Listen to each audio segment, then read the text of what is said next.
Welcome everybody to our latest session of Scarlet Citadel using old school rules. As usual, do a quick recap of what occurred last week and then we will jump into the action. So group, you'll likely recall when we started last week, you guys were outside in the ruins of the Scarlet Citadel, this sort of open area where much of the structure of the Scarlet Citadel's surface bearing areas at least is very damaged. And you guys had just heard the sound of wings unfurling from above you. As you looked above, with Flint being able to spot this or hear this pretty clearly, there was a winged humanoid creature that swung down and started an attack on you all. Luckily, you were not surprised thanks to that great hearing check by Flint. You guys managed to loose a few shots towards the creature, but she did manage to dive down, striking into Flint with those talons, and then sung a strange song that seemed to affect one of our party members here, with Flint being sort of overtaken by this music and wanting to head in that direction. The creature then got closer into melee combat, and you guys were eventually able to take her down. With this creature defeated, you're able to sort of look over her body, realize this was some kind of winged beast. Some of you may have heard of the term harpy before. This seems somewhat similar to that, perhaps. After having defeated this creature, you guys spent a little bit of time binding your wounds and also discovered that there was a trap door on the northeast corner of the ruins that was covered by a lot of rubble. On a quick check, you realized that this was going to take a significant amount of time to clear, so you decided to pass that up for now and head in other areas of the Scarlet Citadel. You moved up the flight of stairs, found that the upper levels of the Scarlet Citadel was very much ruined, as the sort of structure, the wooden platforms, the floors, all of that have fallen in over time. There was another trapdoor back here that eventually you guys popped open and found that it was just completely impassable due to all the rubble and rocks there. So decided to leave that for now as well. Eventually you guys made your way over into the secondary, or the primary, or main keep I should say. And once you got there, there was a hole in the ground that seemed where a trapdoor had been, but the trapdoor likely has fallen in through age. Looking down below, you were able to spot this very nasty monster den, for lack of a better term, with Elroy climbing down there with a rope tied around his waist and sort of doing a quick scan around the area, noticing a lot of bones, some feathers, and some humanoid skulls prominently displayed around the corners of the room, or the alcoves in the room. With this completed, you guys did a little bit more careful checking and eventually descended down into this area as a team. Once down there, you saw this very elaborate entrance of artwork into a further below area of the Scarlet Citadel. This depicted some owl bears as well as some other interesting looking art, and that again is available in your handout section, listed as point of view -entrance if you ever want to reference that again. Once you guys descended down those stairs, you notice that there was a big old pile of skulls, bones, all these different things near the bottom, and kind of like a landing area where the stairs maybe slightly weren't going down as much.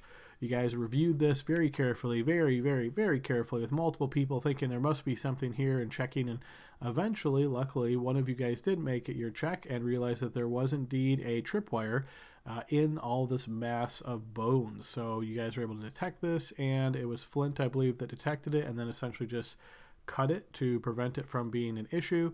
You guys then continued moving through this. Impossible not to make noise here with all these bones, and some of them rattled down the stairs, echoing out throughout this area as you guys made your way down below.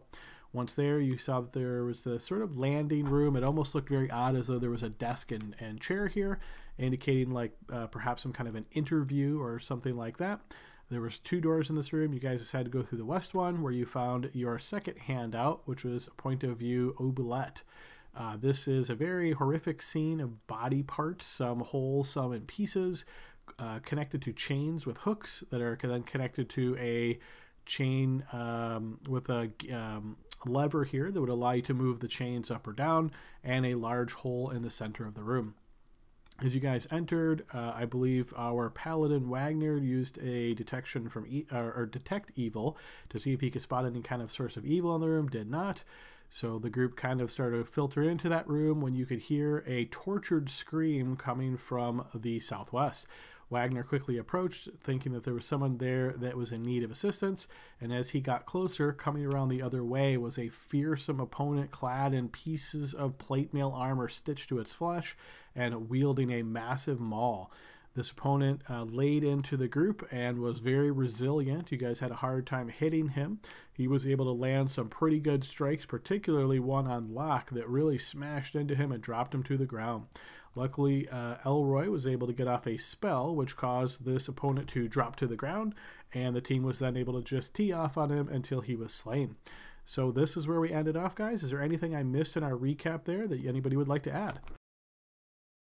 I don't remember whether we spent 10 minutes waiting for people to heal and get 1 hit point back. And I've played in another game since then. But I also believe that I had mentioned that I was going to try to loot the body while we were waiting, but I don't know whether we actually waited or not.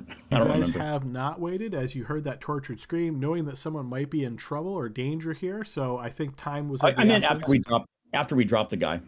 Oh, okay, yeah. So no, that has not happened yet. Okay, cool. Thank you. Yeah, no issue. Anybody else have anything they'd like to add? No, just I mean, it won't matter for me. I already got healed, so I'm not going to get that point. All right, fair enough. So yeah, as we're done with our recap, let's go ahead and jump over into the session proper, guys. So we'll get you back on the map.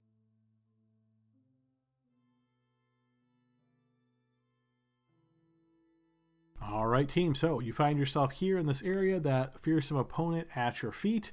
Some of you have gotten a little bit closer to the stairs. With Flint's player not here, he will be backing up a little bit and kind of hanging in the background for, hopefully his player will be here before too long. So Wagner, as you're kind of out in the front here by the stairs, you do notice that there is this torture room-like appearance before you, and you can see this man who is currently in a cage that is lifted up off of the ground, and he is just kind of sitting there in it, looking at the ground almost. Maybe he's not aware of your presence. How high off the ground is this cage? It's about 8 feet off the ground. Oh, look, a cute froggy. Wagner will move into the room with a bit of urgency, seeing as this caged individual looks, I'm assuming, battered and bloody based on his health bar. Yes, indeed. I'm going to go ahead and follow, rather than waiting or looting the body. I'm going to go ahead and follow behind the paladin. All right, as you push in further, Wagner, and the sound of your armor and your boots echo throughout the stone ground here, you notice his head raises up and he looks at you with the look of absolute rage in his face. He looks like he wants to just murder you, and it takes a moment for recognition to dawn that you are not who he thought he was going to see here, as his eyes blink and you notice almost as though something completely comes over his face, and then almost hope for a moment filters there as he eyes you and seems to take in a gasp of air. Sir, who are you? I'm Barrett. Who are you? Are you from the village? I'm not from the village. My name is Wagner. What, pray tell, landed you in this cage? Did you find Dugan? Is she all right? I've never met a Dugan. Dugan, she's the one I was with. I'm her bodyguard. Can I say something? Can I speak up? I see, showing up on the screen, it looks like I see a figure way through to the north. Is that accurate? It is, yes. Okay, I'll put an elbow in Wagner and I'll point and I'll say I think we might have other adversaries. So you see Wagner look in that direction and look back at you kind of quizzically. I don't see anything. As you're looking in that direction, Elroy, and obviously you guys making quite a bit of noise, you do notice an older man back here. And he looks in your direction and just kind of gives you like a cocked head, and he just points and you hear him say, "Just stay there and we will have no problems." So he's not chained up or anything. He's free. He is free, yes. Okay. He looks, as you spot him and then he spots you, you do notice him watching you carefully, like he's very much aware of his surroundings. You get the impression if you were to like charge, he's obviously going to react. But based on what he said, it seems though he's letting you know you're free to do what you want here, but if you get close to him, he may do something.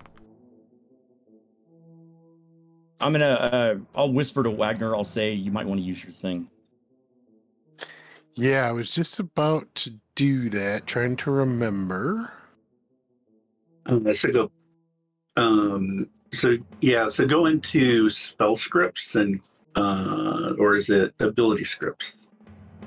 I think I clicked them all when I started Roll20. Oh yeah, no. It's what you do is go special abilities. So click on your token, special abilities, and then select that. And I think it will run this time. This will be good, because Yeah. I remember last time it was DM only. So you should be Yeah. able to move that little targeting icon now, Wagner. You should be able to drag that around to the area that you'd like it to start from. Are you able to move that? Perfect. Looks like I might have put more than one on here. Yes, I think you're right. Let's get around one of those. All right, so can you move that one there? While he's doing that, I'm gonna take my shield off and equip my bow. Aeronaut. Okay, yeah, feel free to do so. I'm going to do the same. I'll also explain to Veether and Flint what we saw. Flint gives you this nod as he's like real low to the ground, just holding on to that dagger and trying not to expose himself to any threats. Okay. And I do explain to him that, if he could go invisible, now would be the time. Yeah. My eyes are going to be locked on the guy that I saw through that opening. So looks like, I'm not sure if that's working exactly the way we want it to, but just for the essence of time, I will say as you try to detect evil in that area, this individual does not detect as evil. I don't detect any evil, Elroy. Okay. Anyone down here not in chains? Yeah. Going to be A glance elsewhere in the room. Are there any other people that we're just not seeing? There's a guy 8 feet off the ground. I think we see him in the middle of the room. You do. You don't notice people, but you notice a lot of odd instruments around this room, like implements of torture. For example, you can see that there's an Iron Maiden over here. You can see some kind of strange wheel over in this area. You can see some chains. You can see a torture rack. There's even this very large kind of bull over in the corner here. It just looks like a statue, but very odd in design. You can see over here on a table there's some pincers and things. It's a very scary looking atmosphere. Good sir, please show yourself. Due to my manners, I must make eye contact with you when talking, and I can't see you. And you're calling this fairly loudly, I assume, Wagner? Yeah, just returning whatever volume that I had heard come from the darkness. You will notice this old man moves up just a bit, and he looks down towards you again, and he says, I already said, mind your business, and I will mind mine.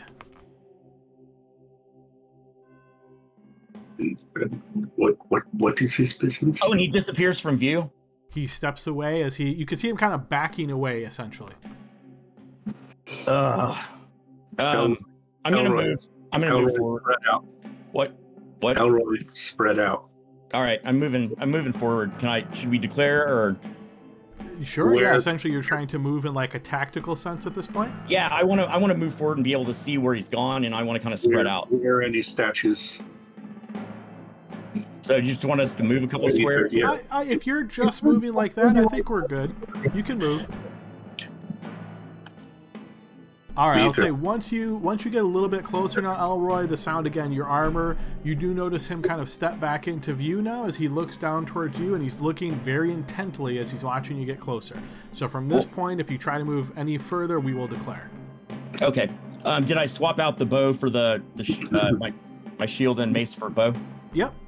Elroy, did you parlay, perhaps? Already? Before we decide whether we're going to have a problem and mind our own business, how's it going? How's your day so far? Excellent job. You notice this kind of like odd wrinkle of his mouth as it twists from like one of sour displeasure to maybe bemusement as he looks down in your direction. It's going to be much quieter now that you've dealt with that oaf. Oh, was he an employee you were forced to have to deal with? Or I know how that can be. It's hard to find good help. Not an employee of mine. I see. Well, there was nobody at the front desk. Do you know who's responsible for intake, interviews? Crucifixion. Oh, You notice he chuckles a bit to himself and he says, My, you're quite the character, aren't you?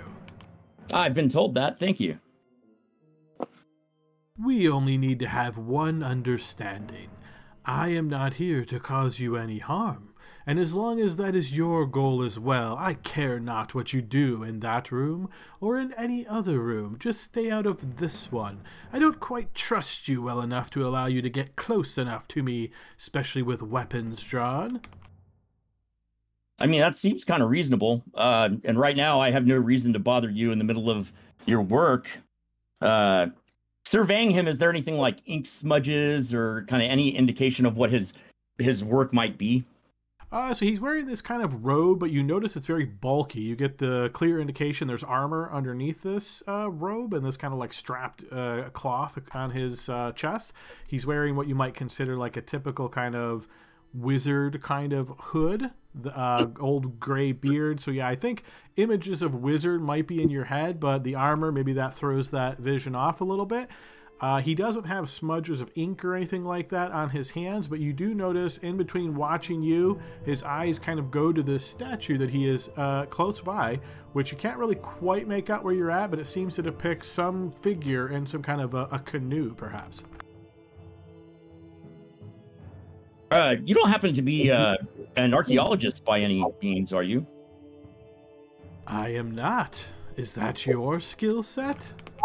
Among others. That's interesting statue there. But yes, I think we can agree to. I will not bother you for the moment, and I apologize and appreciate your being willing to parley. And he gives you an inclination of his head as he looks down towards this narrow passage between this room and the next one. You notice, again, this is essentially a break in the wall here, Elroy, so it certainly wouldn't be something you could get through quickly, and with all this rubble on the ground, it would certainly be an obstructed path. You could fit, but it would take time and quite make some noise. So you get the impression he's reassured by this, that you're not going to just be able to slip through there and take him unawares. Yeah, okay. Does he look like he goes back as I lower the bow and I still have an arrow knock, but I'll lower the bow? Does he, and I'll kind of like survey the room around me. Does he seem like he relaxes a little bit more, or is he still staying in that position? He's definitely still watching you, right? But he's kind of backed away a bit to a point where he can watch you and then also look at the statue at the same time. Okay. I guess I'm gonna move around and kind of look at the stuff in my general area.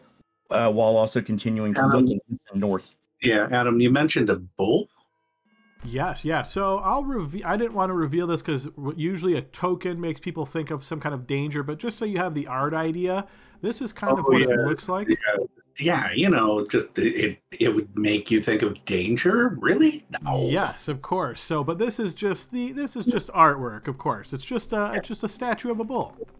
Right, yeah. With hit points and AC and no. Maybe, yeah. I guess since I'm in the area, I'm gonna go ahead and I'm like right next to it. I'm gonna go ahead and do a check for tracks, see if there are any, like look at the base of the statue. Does it have an actual base that it's attached to, affixed to, or is it standing on the floor? Number one. Number two, do I see any scrapes or marks or I guess I'm doing the Elven scan. Locke says, Flint, could you investigate the cage, perhaps? Wagner, do you have to lift him up? So during this conversation with Elroy, a little bit of time would pass by. So then when you decide to search, it's again a little bit further into the future here. So Wagner, as you're looking towards this man in the cage, you can tell that there is this chain that is connecting from the cage kind of over towards this wall. So you could basically undo the chain. Think of it as like two steel or maybe iron spokes coming out of the wall, and the chain is wrapped around it. If you were to unwind the chain and then hold it carefully, you could lower the cage gently. Obviously, if you just let it go, it's going to come crashing down the 8 feet. But you can see that's the way that you would, take somebody down from here. But yeah, you can see he is looking at you very intently and seemingly very badly hurt, and he keeps muttering, Duggan, we gotta find Duggan. Is there a door on the cage? There is, yes. And is it locked? Well, the cage is currently 8 feet up, so it looks like he can't open it, I guess. Would probably be the best I could give you. Okay, yeah. So we don't see a like a padlock on the outside. You do not. You think of it as like a cage door where it would connect solidly into the other part of the cage. There is kind of what you might think of as a block lock, right? So it's not exterior, but it's just right there on the cage door. Okay. And did we verify that we know that Wagner speaks Elven? Good question. I don't know. I thought he said no. Oh, well, he got a free language, extra language besides common for being a human. You get a regional language, and since Valuna is, essentially they have really good relations with the elves, that seemed like the natural thing to do. But I remember picking some, but I only see common on my sheet. Let me check the Excel. Okay. And then Vither, while we're here, maybe you want to see if the jailer has a key. Okay. Good call. And loot him. Yeah. And then before we just drop the cage, Adam, would Wagner be able to actually lift Flint where he could climb up onto the cage and potentially open it while it's where it is? He could, but it'd be a little difficult because there's no base to the cage, right? It's just the cage itself. So in order to climbing up there would be no problem. That's easily within his reach. But he would have to be looping an arm through the bars to grasp onto it, just so he could maintain his position to then try to work on a lock. Probably pretty challenging. Okay, gotcha. Now he's got a whole climbing harness or thief tools thing. I don't know. But yeah, I'm just Wagner. I'm just a little worried about potentially this this frog statue down here.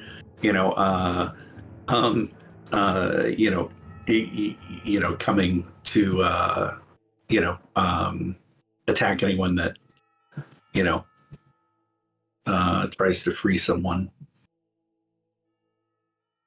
But I guess we're going to do it anyway, so. Yeah, this man seems to be pretty hurt and within the cage. It's our duty to release him. I mean, it might, for his safety and ours, it might be not a bad idea for the elves to walk the walls, see if there's anything else to notice. All right, so as this additional time has passed by, Elroy, and you are examining this bull statue in the northeast corner and looking on the ground for scrapes, any kind of signs of movement, you are noticing caked blood on the ground here and sort of like drag marks. They go both to the north through that crack, but that's probably the least traveled path. Significantly more to the east, the direction that you guys came from. Visions of bloody prisoners being dragged from these directions fill your mind as you see these marks. Yeah, I'll point that out. I'll point that out to the party. And Block says there's probably something really yummy down that hole over there. It warrants checking out. I'm completely out of a lot of resources right now. So the statue of the bull, is it affixed to a base, or is it? It is not. No, it's imagine almost like if there was a bull that was just turned to a statue, it would look just like that. There's no base. There's nothing that separates it. It just looks like a really well done piece of artwork. And yes, Vither, I see you are currently examining the body of the jailer there. As you look over his belongings, you can see that maul. The armor you recognize, while it's probably decent quality armor, knowing how difficult it was for you to hit this opponent, you can see it is actually like seared and stitched onto his skin. So actually pulling this off would be take some time. You'd pretty much have to cut it off of him. But much like your companions have suggested, as you kind of rifle through his pockets, you do indeed find a key that looks fairly small, like a jail cell key door or door key. Okay. No gold or precious gems or anything like that? No types of treasure that you see on his person. Okay. I'll take the key. Okay, you have the key. And Locke will look over there. He'll say, Vether, did you find something? I'll head back over and I'll say, I found the key. Wagner, does it make sense to give the key to Flint and lift him up and he can climb and unlock it? I don't know that this person will be able to get down from this 8 foot height. Well, have you? Shouldn't we lower the cage and then unlock it? I don't know why. Flint not being here, I find it highly suspect, but I'm paranoid. I'm comfortable with lowering the cage. Have you detected evil on the person in the cage? I thought he would have been in the range, but maybe not. Yeah, Wagner, give it a try. You'd have to be high level for it to work, but for what? For his detect evil ability? Evil only works on unholy water and creatures that are either very powerful in their attraction to and working with the outer planes or actual fiends and such. All the more reason to detect to see if it actually is. Yeah. Yeah, I'll defer to Adam. Was he in my range when I checked earlier? I don't know if he was exactly, but I don't think there's any limits on this, so you could just easily do it again. And yeah, he's not evil. Right. Yeah, I don't detect any evil. What about this? Either of these statues? Just while we're checking.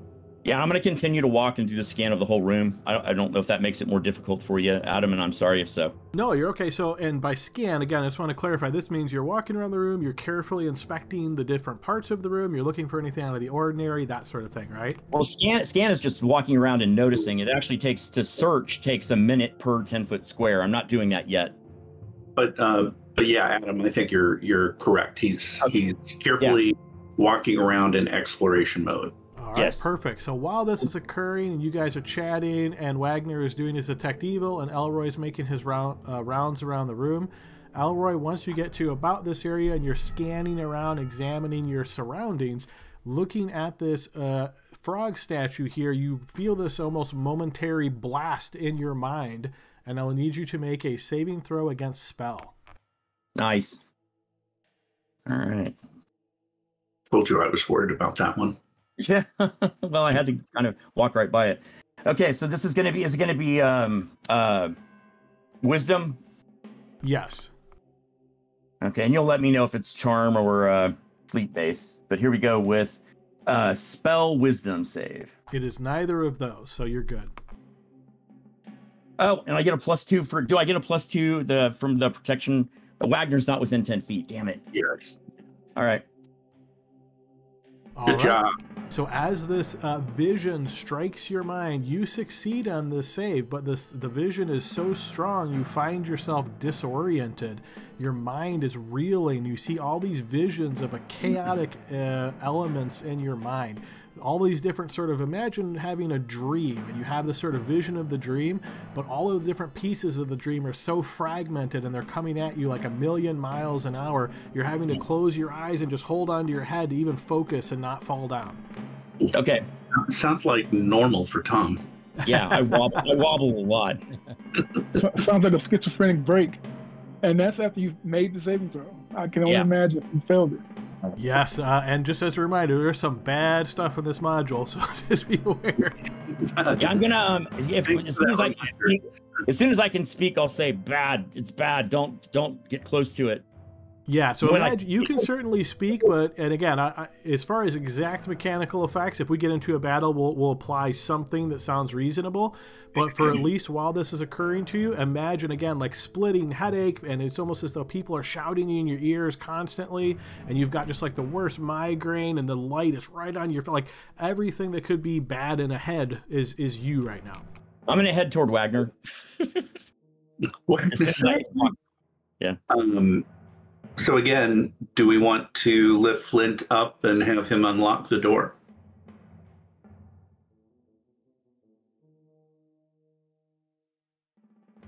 I'm not going to answer because I'm gripping my head. Wagner? I think we should lower the cage. Look at this guy suffering in here. We're wasting time while he suffers. Okay. Well, I didn't mean to waste any time. I was certainly proposing one way forward. Okay. So let's go ahead and lower him. This frog statue, it assailed my mind. Visions. I've got the worst headache. My mouth is dry. Don't get near it. Yeah, let's keep away from it, particularly that right in front of it space. Yeah, smart. Just by standing by it did this to you? Just walked by it, yeah. All right, well, Wagner will slowly release the chain from the spokes that you mentioned and lower it. Okay, so I imagine you would have to have two hands free here to do this, Wagner. So I'm imagining you've sort of put your shield on your back, you have scabbarded your sword, and now you're taking the chain and unwinding it and putting it into your arms so that when all of the slack is gone and you're holding all of the weight, it is quite a bit. It's the cage plus the man as well. And Can I help? You can, yeah. That'll certainly make this easier. So as you assist by holding onto the chain as well, you're trying to help as much as you can. But again, every now and again, that stuff in your mind, you're just, and maybe you lose a little bit of it. But yeah, Wagner, you're feeling this burden. And again, the strength of the opponent you guys defeated, you realize just how strong he was to probably lift this up and down as he did. But you lower it slowly. The cage rests on the ground here, and you notice the man now like weakly puts an arm on the ground here of the cage bottom and kind of lifts himself up and says, thank you, please get me out of here. But we have to find Dugan. Flint, would you like to check it out and just stay away from the frog statue? And in Gnomish, I'll ask Flint to very carefully check the guy out to make sure he doesn't have any sort of hidden weapons, and look closely at his hands and his nails to make sure that those don't look like weapons. Okay, yeah, Flint does that. As you're saying this, he kind of looks carefully, puts a hand to his chin, kind of looks all around. No, I think he's fine. I think he looks fine. And then you see kind of, well, who's got the key? What? How were the wounds? What kind of wounds are on this guy? You said he's super wounded. Does it look like? Well, yeah. What kind of wounds does he have on him? You would. I don't know if you would recognize this or not, based on your parents being healers, if I remember correctly, Elroy.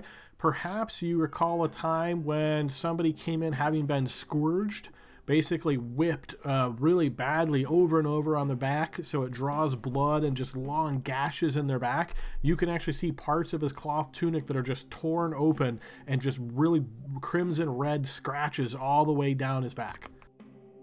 It looks like he's been tortured. Did he ask for the key? Flint did, yes.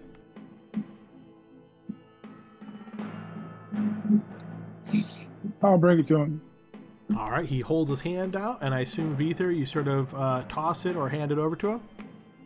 Yeah, I don't want to get too close to that frog, though. Okay. I'll toss it. All right. And then when I do, I'm going to head back over. Okay, so you toss it over to him. You notice he fumbles it for a moment, but then he has it and holds it up with a little smile on his face and eyes the keyhole here and puts it in and does manage to open it, and then kind of pulls the cage door open and steps away. You notice the guy in the middle, he looks towards you, Wagner, and says, can you help me up, please? Uh-oh. But yes, Wagner will keep away from the frog statue, so he'll kind of tiptoe around whatever the hell this thing is. So, Wagner, you've got a shield in one hand and a torch in the other, is that right? I didn't know. I should probably take that. I would probably put the shield away, I assume, because I'll need light. I'll take the torch from you if you want, and I'll put my bow up because I'm going to try to help, even though I know I messed up. I think he had to put the shield on his back in order to bring that cage down. Yeah, right. Yeah, but as he moves over, I don't know if he's equipping anything. He could certainly do that if you wanted. Yeah, I mean, if Elroy's going to offer to hold the torch for a moment, Wagner will hand over his torch. He'll have a shield in one hand, and then he'll use the other arm to support this tortured individual. All right, and yes, he is almost like dead weight because he is just absolutely wounded terribly. But as you offer him assistance and he's kind of gripping onto you, he gives a really weak pat. Thank you. Please, you have to take me to Dugan. I know where she's at. Please, just go where I tell you. All right. Locke does say, Elroy, there is a door back over here. There's actually 2 doors that we haven't gone through, but there's one at the end of this hallway. Potentially, that's where we should check. There's no time. We gotta get Dugan. And where is Dugan? What's your name again? This way. Let me show you. Come. And you see he's kind of guiding you here, Wagner, as he starts wanting you to move in this direction. I won't let him take me on that corner step of the frog. And to clarify, he is not taking you anywhere. He is like very weak, and he's relying on you to do all the movement. Yeah. Okay. So I mean, yeah, I'll stay away from the frog. I will help him make his way in that direction, but keeping a wide berth from that evil frog. Okay, fair enough. So I'm going to move his token off screen just momentarily, and we are going to assume he is latched onto you at the moment. So once that changes, then we will put token back on screen. But right now, he's essentially connected at your hip. As you move slowly, he directs you to the east, and he wants you to essentially go back towards the entrance of the way you guys came in. Yeah, and as I move him by, I want to look over at Elroy because Wagner was paying a lot of attention to the guy in the cage, and just ask Elroy. So what was with the old man up there? What happened there? We'd have to. He says as long as we don't enter, he's not affiliated with the others here in this place directly. He is working on his own business. He said that he won't mess with us if we don't mess with him. It would take time to squeeze through that gap anyway. And we have our hands full as it is. I'll say very quietly in Elven as we're moving that direction. I'll say he's probably an adversary, but I don't think he's one right now. Okay, yeah, Wagner does have Elven. Okay, and then he'll reply to Elroy. Let's keep our eyes behind us then too as we exit. Oh, of course. I'm sorry if I get a regional language or something. I didn't know anything about any of that. I want to take Elven too. Perfect. Cool. All right, sounds good enough. We got a lot of Elven speakers in the party. There you go. I imagine it's probably a common language, right? Everybody wants to be cool. I imagine it's like the goth kids in high school, right? So that's Totally. Elvish. Totally. Yeah, I totally speak Valley Girl. Yeah, Vither, it looks like on the XL, it looks like Elf is listed as your second language. Yeah, so. I made the assumption for you, and I didn't actually. I don't think apparently I didn't even ask you, but I made that assumption. Okay. A calligrapher would, a scribe would probably, almost certainly want to know Elven. That's exactly what I was thinking. Yeah. I'm going to follow close behind Wagner because I'm afraid this guy's going to wolf out or something. So I'm with you guys, but there is this door now. Adam, what does the door look like to the east? I mean, it looks like it's in pretty good shape here, but much like the other door you came in through. Some parts of the Scarlet Citadel have been really run down, ruins, the stonework has been crumbled. This door clearly is not like an original door from when this place was first here. It looks to be in too good of shape for that to be the case. I suspect that that's the jailer's living quarters. Is that a question or a statement? It's a statement to the rest of the party. Before we go off, fighting other people, was just wondering maybe he's got a cache of healing potions in there, to keep prisoners alive after he tortures them. If you guys want to quickly check it out, I can hold him up here for a moment or two. Okay, he's not going to drag you away. It sounds like. Yeah, and while they're doing that, Wagner just wants to reassure him he's safe now, and he wants to get some information about whoever he's looking for. I forget the name, and see what information I can gather. As you're discussing delaying here, he grabs you tightly, but for him, tightly is a very weak grasp here, and he says, "Please, don't. We have to make sure she's alive." And you see tears begin to fall down his face. "All of this can't have been for nothing.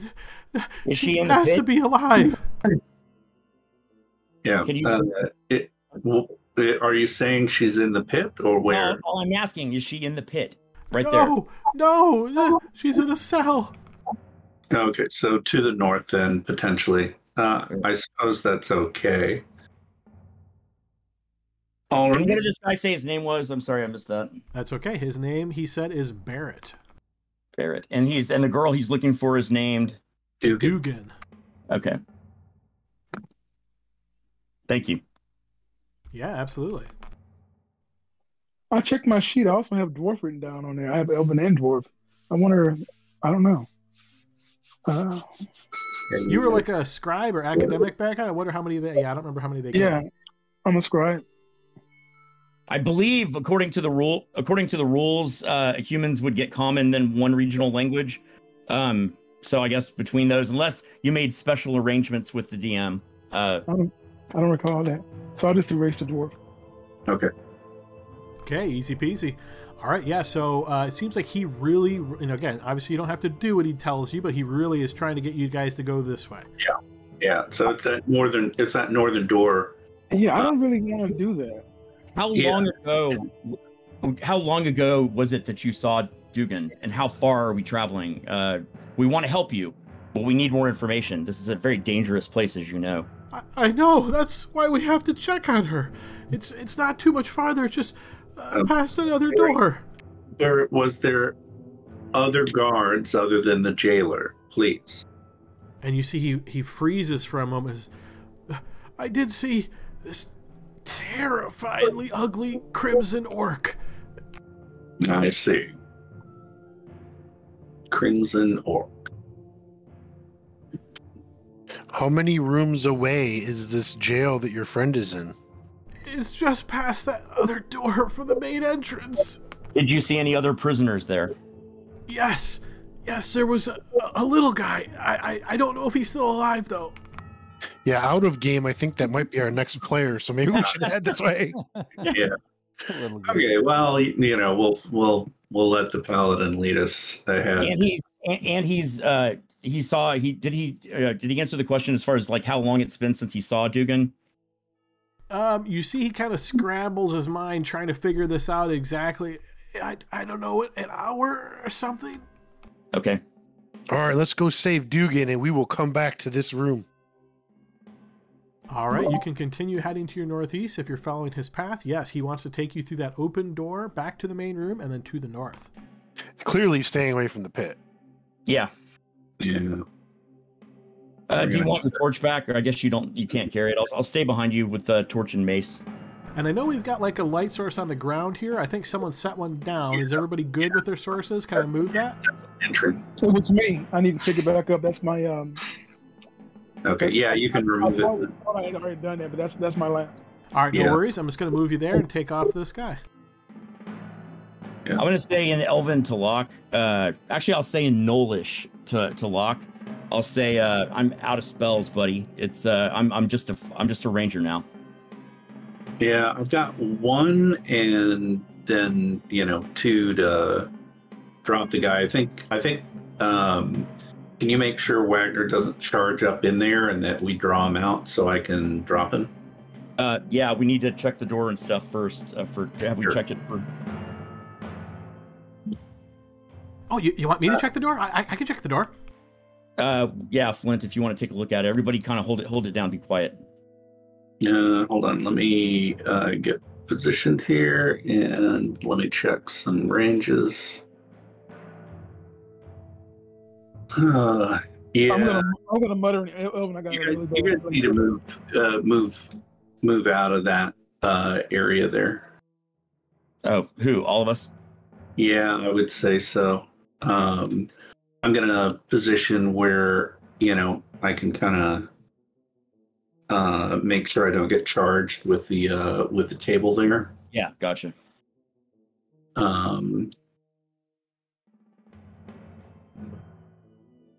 And hopefully that I'll do it like this. And then Vither, if you can position yourself right here between the table and the wall, that would be great. And I think Vither was saying something in Elvish, I think I heard. Yeah, I said I have a really bad feeling about this. Oh, good. Okay. All right. So, Flint, is the door locked? He checks it first for traps before he even reaches to see if the handle will open, and he shakes his head, indicating he did not find any traps. And then you notice, without asking, he just tests the door handle real quick, and he looks back and gives you a thumbs up as he backs into the corner. Got it. Mm, Implying to you that the door is not locked. so, yeah, I guess it's best if Wagner.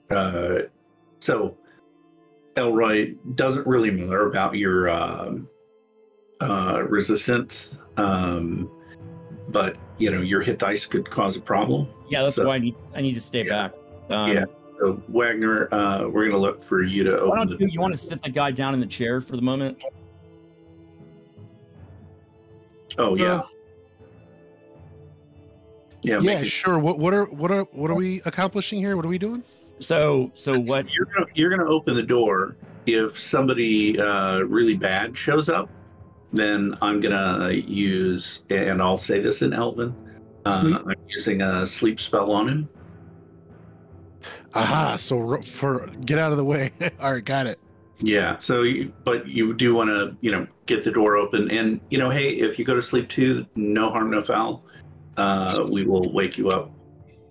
Yeah. So I'll set the gentleman in the chair and say, "Okay, we're getting there. Be patient for a moment," and I'll put my hand out to get my torch back. And as you step away from him, his hand sort of runs down your arm, and you get the strong impression that he does not want to let go of you. But as you step away, he has this kind of look in his face. You realize the depths of his mental anguish here from all this torture as he looks at you lost. Mm-hmm. Putting the flame icon, does that make the torch work? I think you have to use the script part, right? Add light. Mm-hmm. Oh, okay, let me do that real quick.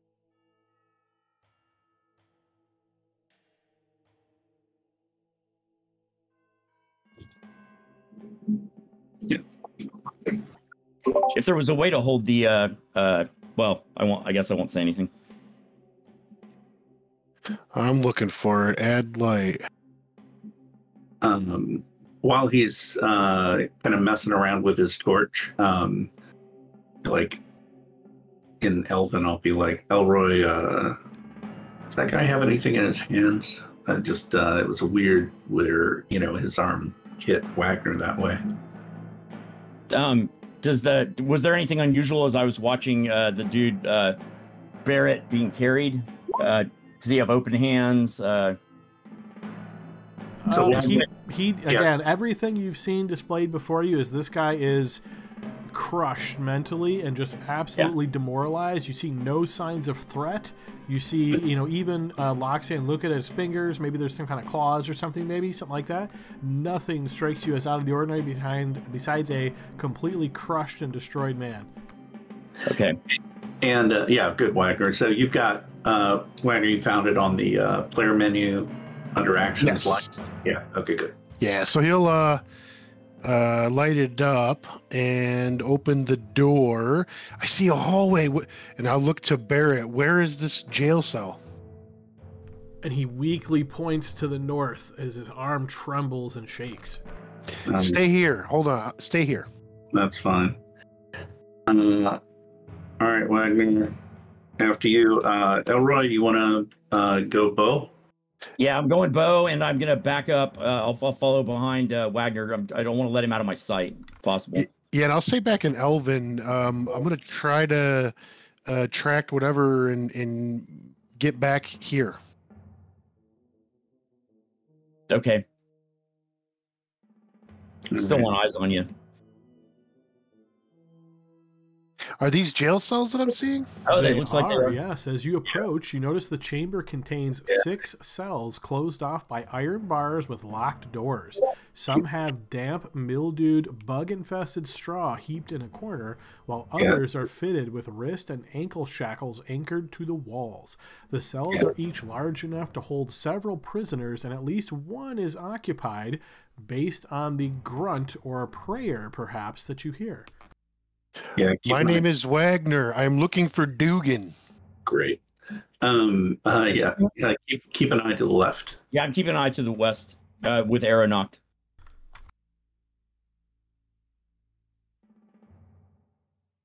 No Dugan?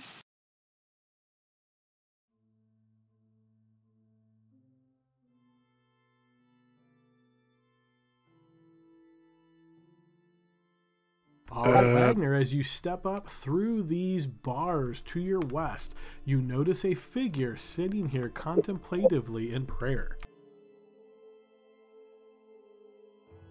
We got a dwarf in here. And Andy, feel free to describe what Grax looks like in his current state. Okay, currently he's stripped down to his robes. He's currently kneeling, his head's bowed, but he seems attentive. He's serene, and he's not as dirty as you would expect him to be. And there's like puddles of water scattered around his cell as well, which should be absent from most of the spots. As you come up and go in front, when the light comes up, he looks up. Who are you? To torture me now? I'm Wagner. I'm far from a torturer. I'm looking for Dugan. You must be Dugan. Is Wagner wearing anything like outward of his faith? From the front, probably not. No. I don't. He looks like a knight, though. Yeah, he wears armor. He's got chain armor, shield. He's dressed like a knight. He does wear a cloak. On the back of his cloak is where he, you would tell, but looking directly at him, no. I'm gonna say, and not being able to see the dwarf. I'm gonna say in Dwarven, what is your name, and when's the last time you saw the jailer here or the red orc? I say that in very fluent Dwarven. He chuckles. So you know the tongue. I won't deign to speak it, but I'll answer your question. It was a while ago. He was carrying some off for torture. He comes by every so often. Haven't seen him at a peace, though. I'm being tested by Moradin. My name is Grax, priest of Moradin. Who are you? Grax, I'm Elroy, a priest of Palor. We'll help you out. We'll help you out. What's he saying, Elroy? No, all of it was in common. He said that he's not going to speak in Dwarven while we're talking. I think did I read that right? Yeah, he's a little bit. He won't speak Dwarven to a non-dwarf. Oh, cool. Oh, that makes a lot of sense. Okay, yeah. So that was all in common. He hears your kind of fairy tongue trying to speak Dwarvish, and he's like, "Brah." Yeah, fair enough. My eyes are peeled on that left entrance with the arrow knocked. So, Elroy, see if we can't look around and find my gear. Take position in front of that, and I'll get behind you so I can get the thing off without getting both of us. You mean like that? Yeah. You want me blocking the hallway? Yeah. So let's see if we can get Wagner up there. Flint, can you come and see if you can get the dwarf out? Who's this? That is the gentleman that is very wounded that you guys have placed in the seat there. So Flint, you've still got the key. I'd try that first, but I assume it won't work. Okay. I'll give it a try. Okay. And you see he steps up and checks the key and shakes his head. Oh, no, this one doesn't fit. All right. Well, do you have something else that might fit? Yeah, of course I do. Let's give it a try. Thank you. Do the jail cells look like, are they barred doors, or They are barred doors, yes. Okay. Just wondering if that fails, if we can bend bars. Wagner, you want to get in front of Elroy here? We're going to have to go face this guy. There's something down this hallway? Yeah, there will be. All right, and as Flint begins trying this lock, and you hear the clinking of metal as he tries to turn it and so forth, yes, indeed. I'm going to ask everybody to not move their tokens as we check surprise. Yeah.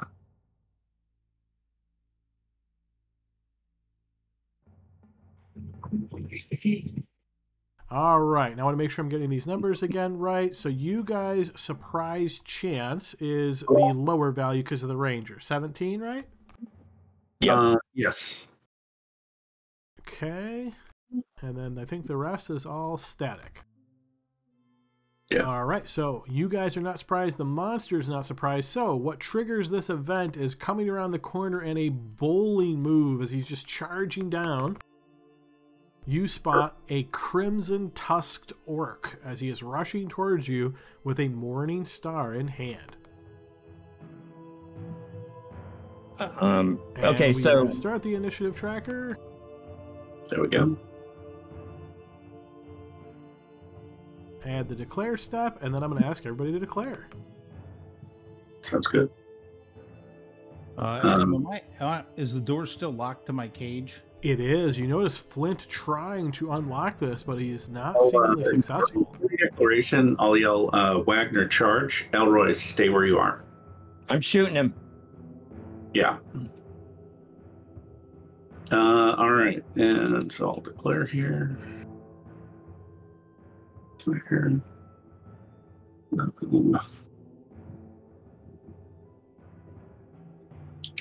Adam, you're really good at DMing. I appreciate you. I appreciate you. I'm terrified right now. Well, that means I'm doing a good job then. I'm succeeding. Yeah. That's one way to look at it.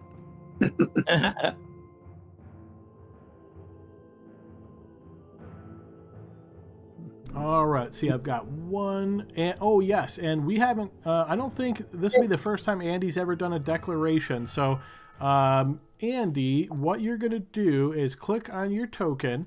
And in the top left, you should see a button that says declare. So click I'm that. already there.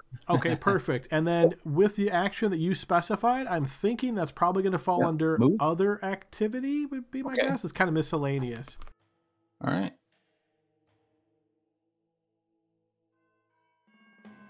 Okay, so let's see. I've got one.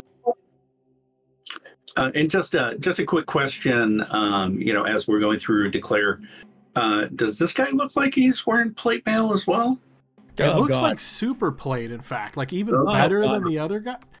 Okay, perfect. No, he looks like he is wearing armor, but it's kind of I don't know the best way to describe this. So how about we'll say closer to like a half plate-ish, but not even that.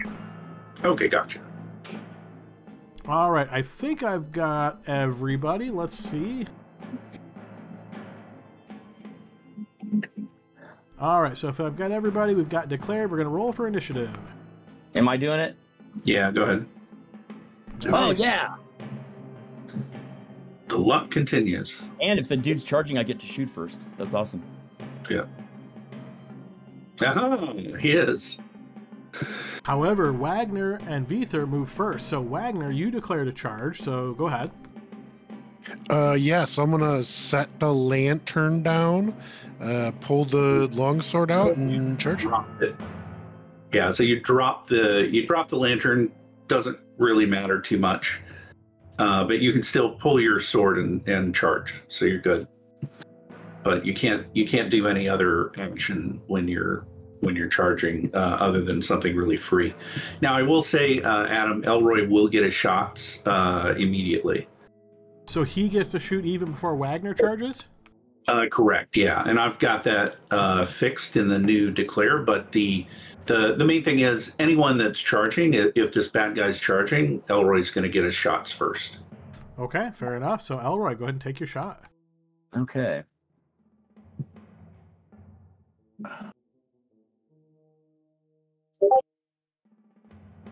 All right. Apparently my trend continues. Here we go with I'm going to click. And then with the now when the two guys are charging each other, whoever has the longest weapon is going to be able to strike first. Oh, and I knew this was going to come back to haunt me because I didn't put the weapon length in for this one. Let me just double check it real quick. I mean, Wagner, you're using a longsword that's 3.5 feet. I got to assume that's longer than a Morning Star, yeah. Oh, Morning Star's two-handed. Yeah, way bigger than I'll look it up. So he's going to get his Morning Star hit before the longsword. Yeah, Morning Star is 4.5 feet long. Damn, okay. I was not expecting that, but okay, yes, that is exactly what he has. So he will swing out with his Morning Star then at... So because we're in a narrow passageway here, I think it would make sense that the only person he could really attack is Wagner. Correct. That was exactly the way we set that up. Yeah. Makes sense, absolutely, yeah. All right, so he comes smashing forth as he tries to just wallop you here, Wagner. But yeah, and Wagner, you should move up because you guys both kind of moved at each other at the same time. So he'll move one, you move one, and yes, he hits you with a massive wallop of this Morning Star right over your face, crushing into your armor, damaging you badly, and then you get to make your attack.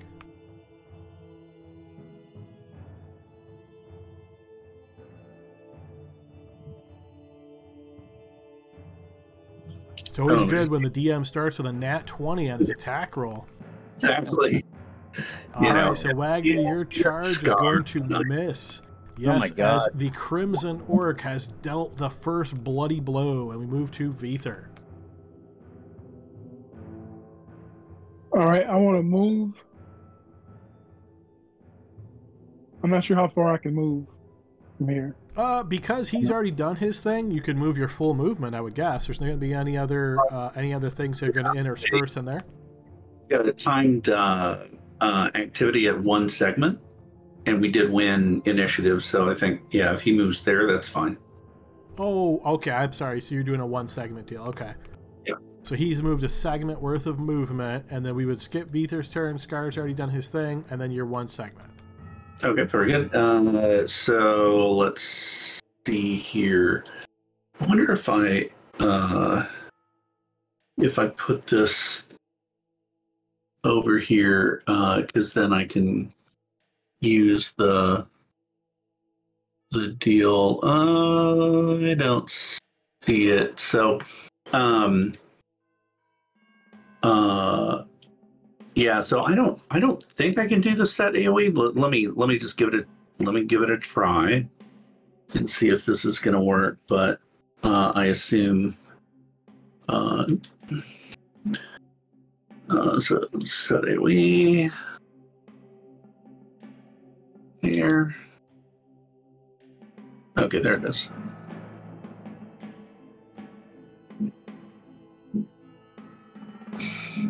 All right. So it's going to look something like that. Sorry, Wagner. He probably might have saved his life. We'll see. And well, yeah, we'll see what I roll. So I'm going to go cast spell. Or actually, I'm using a special ability here. I should have done cast spell, but oh, darn it. I don't know why it's not set up. I'm going to do the cast spell and then I'll fix it later. All right. Okay, so I assume the red orc is not one hit die? He is not. Okay. So I rolled a 7. So how many hit die is he? So help me read the chart. Why is it a 7? Because it's mixed. So you'll see up to 1 or mixed. And then that's 4d4 hit dice that I would normally affect. And so it can only affect so if he's 5 hit die or higher, then we don't have to have this conversation. Yeah, we're dead. Not. He is 3 hit die.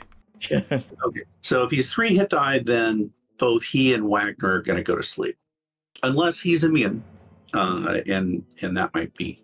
So, and again, just as far as reading this, so the 2 + 2, 3 says 1d4, right?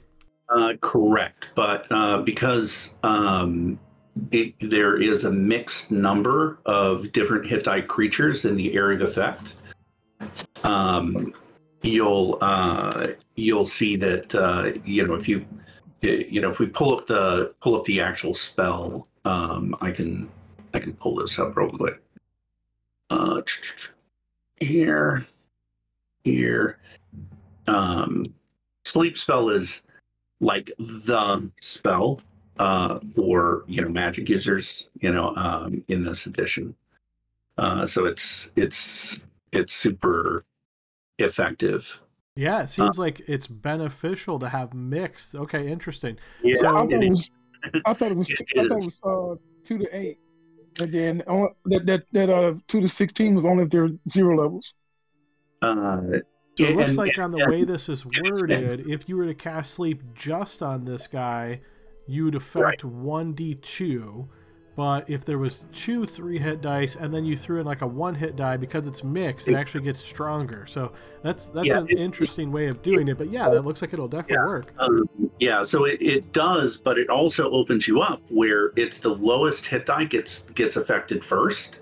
Right. And so what ends up happening is if you cast it, like I was worried, if I cast it on the jailer and there was the whole party there, I could have chewed up all the hit dice and we would have all gone to sleep. That would have been a TPK. And he was the only one standing. Yep. So it actually works against you when there's lower hit die creatures around. Even if you could drop the guy, he has a good chance of avoiding the spell. And so anyway, that's that. But yeah, so finally I was able to get a spell off. Yay. All right, so with the spell going off, we will see both Scar and Wagner slump to the ground. Elroy, you know what to do. And I can't imagine it matters to really play this out, assuming you guys choose to kill this guy, right? And I'm gonna I'll take time to get in a position to do the death blow, so I get max damage, and I'll have a mace and a hammer. So basically, I beat two max damage. Just do the coup de grace. Just do the coup de grace. Okay, I mean, it's foolproof. Okay, and I'll do what his resistance is. So we can go past that. Fair enough. All right, so you guys have killed the sleeping opponent. And yeah, I assume you can then fairly easily wake up Wagner. I'll shake Wagner awake. Right, rise and shine, my friend. And what the hell happened? And I'm gonna look at him. How wounded does he look? Badly wounded. He just took a massive whack from a Morning Star. I'm gonna search the orc next to you. He had a dwarven cleric nearby. Yeah. I'm gonna search the orc when I get a chance. You're noticing a pattern here, Elroy, as you search. He has this Morning Star in him. He is wearing this sort of partial plate, I'll call it. You don't notice any coins on his person. Is the armor stitched to his body? It is not. No, he's just wearing this as like typical armor. Okay, well, I'll retrieve. You said there was a key and a pouch? No key or pouch, just the armor on his body. Gotcha. You said there were gems and jewelry? Yeah, no, I heard the not on his body, no. Okay. I'll communicate that to the party, and I'll help Wagner stand up and hand him back his torch. Okay, how'd I make out of my bars? Yes, good question. So, bend bars check, is that something that's built into the scripts, Dave? It is. He can click his token. Yeah. Click ability check. Ability check. Yeah. And then click just the word strength. Okay, so yes, you, regardless if it's a minor or a major check, you succeeded both of those. So yes, you managed to bend these bars here of the door wide enough that maybe a pudgy dwarf could fit through. A pudgy. I look over, I'm like... Fluffy. I'm more than be praised. He says, my name's Locke, by the way. And you are? My name's Grax. Not Dugan, I suppose. Have you heard of a Dugan? I have not. I've been locked in this cell for the past few days. Vither, that man is still in the chair back there. Sorry, I just don't trust many people. Well, I'm gonna walk to the end of the hallway. I'm indebted to you as he takes any praise Morden for sending you to me in my hour of need. Yeah. I'm gonna ask Wagner to watch the left hallway and come back to us a bit, and I'm gonna walk to the end and see if there's anybody else in these cells. Yeah, he'll cough up some blood on the ground and wipe it from his sleeve. And all right. Elroy, what armor was that orc wearing? Looked like half plate, maybe the equivalent of bandit. It'd take a while to get it off of him. Well, let's drag him over here and see if Grax can get it off him, because I think Grax needs some armor. Okay, Wagner, can you do that? I'm gonna walk to the end of the hallway. All right. Oh, actually, Wagner's bleeding out. I'll do it. Yeah, I was gonna say, I'll back you up. Yeah, I'm gonna drag so I'll drag the body back to where the dwarf can loot it, and then I want to walk to the end and see if there's anybody else in the cells. Is my headache still there? It is, yes. Oh God. Yeah, that would have been ugly if you were having a fight. I'd probably be dead. Yeah. So he sleeps well. I'm gonna have my bow ready to go. Grex, other than the orc and the jailer, have you seen anyone else around here? They locked me in a couple days ago. I haven't seen anyone since. Till you showed up. Okay. However, as you get to this position and look through the bars of the doors, you notice a woman lying here, seemingly stripped of any important artifacts or pieces of clothing. She wears this kind of prisoner tunic, you might call it, and she just kind of lies on a heap, doesn't respond in any way to your approach. I'm going to say in Elven back to the party, I'll say we have one here to the right. Yeah, Wagner, I'll touch my nose. I'm going to go ahead and Wagner, as soon as, we've gotten Grax's stuff and we've done a little looking, I think we're going to have to get out of here. So I'm going to use my last, unless Grax, you have a curing spell, I'm going to use my last cure on Wagner. I can certainly help with that. Oh, well, excellent then. As I walk to the end of this hallway, I'm going to go ahead and do the elf scan thing. Who's? Yeah, sorry. Who's? And so the way I tested your spontaneous cure. That should work if you want to use that. Adam, you can take that that aura in immobility off of Grax.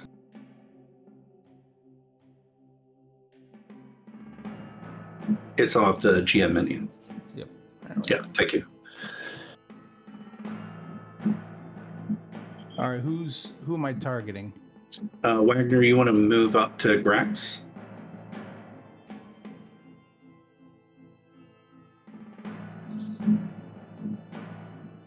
Wagner moving up to Grax. Okay, there. Yeah, my roll 20 just lagged out really bad. So. Oh, gotcha. So it's that guy there, Grex. Ooh, good job. That's a great roll. Mordinavi Thank you, friend. Appreciates his worthy soul. Yep. I look at Wagner and I say, welcome to 9 hit points, the 9 hit point club. Yeah, see, I'm looking at the spell, and maybe you guys changed it for your game, but in the PH, original PH, that 4 to 16 is only for up to 1 hit die. It has a different number for 1 to 1. 1 plus 2 is 2 to 8. 2 plus 1 to 3 is 1 to 4, and 3 to 1 to 4 is 1 to 2. And then what does it say for mixed hit dice? That would just make the spell ridiculously powerful. If you get 2 to 16, 1 hit die or more creatures. So the question is, what does it say if you're dealing with mixed hit die? And you're going to want to check the DMG too. Yeah, I mean, it doesn't say. I mean, exactly, and that's the thing. It is specified somewhere in there, but I don't have time to go check it out. But in either case, it doesn't matter. I mean, we would have dropped him anyway because 1 to 2, 3 hit dice is still 1. Yeah, but that needs to be cleaned up. There's no way it's 4 to 16 for more than 1 hit die. Yeah, no problem. I'll follow up and show you where I got it from. Is there anyone still in need of healing? There is, but I think let's hold on to it for right now, Grax. I think it would make sense for us to see this Dugan person because we have a wounded person to the south of us. And we got someone in a cell here, and I think this guy's dead here to the left. Okay. So Wagner, I'm thinking we want to detect on all those folks because undead could be around. Yeah. And I'll do the scanning as I'm going down the hallway. Basically, I'm going to look in the, since we have time, I won't spend a minute in, each 10-foot cell and 10 feet block, but I'll carefully study with my eyes the cells, the end of the hallway, and the area that I've passed through. And then I'll move. If I don't detect anything, I'll move back to where the woman is. If you spend that time scanning, you don't detect anything out of the ordinary here, Elroy, other than what you've seen. What's that body, the dead body on the left? Can I tell who that is, what that is, how they died? It's a small body. You get the impression of maybe like the size of a child, crumpled in the corner, unmoving. Yeah, at visual look, perhaps dead. You can see the body seems to be resting on pooled blood. Wagner? Do we find anything on this red orc? And I also ask if they found or come across any of my gear that might be in here somewhere in their travels. Haven't seen anything like that.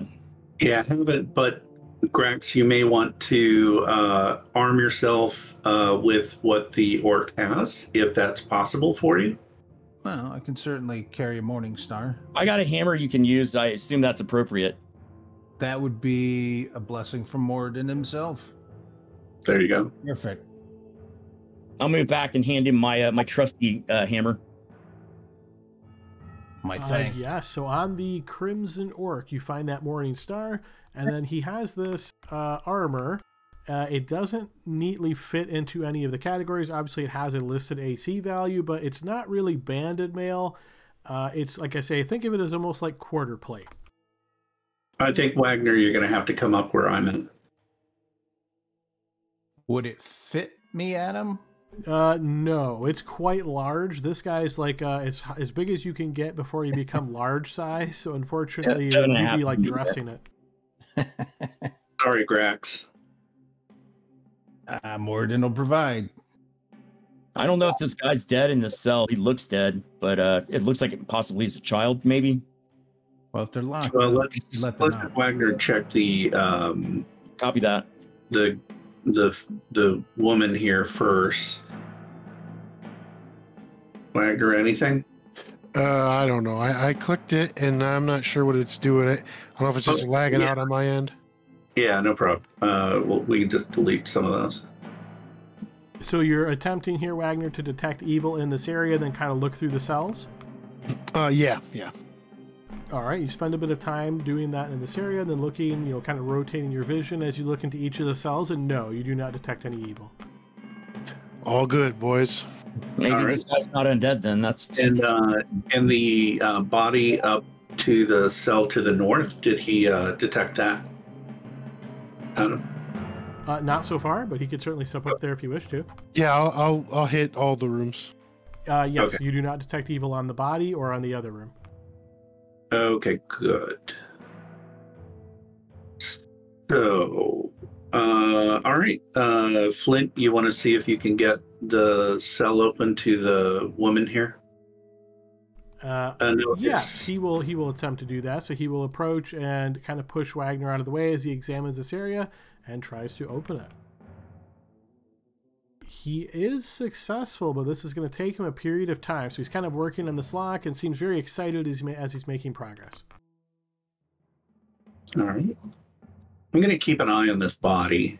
Flint's I'm looking at it. Flint has been more useful. Even when he's not here, Flint is more useful than I am when I'm here.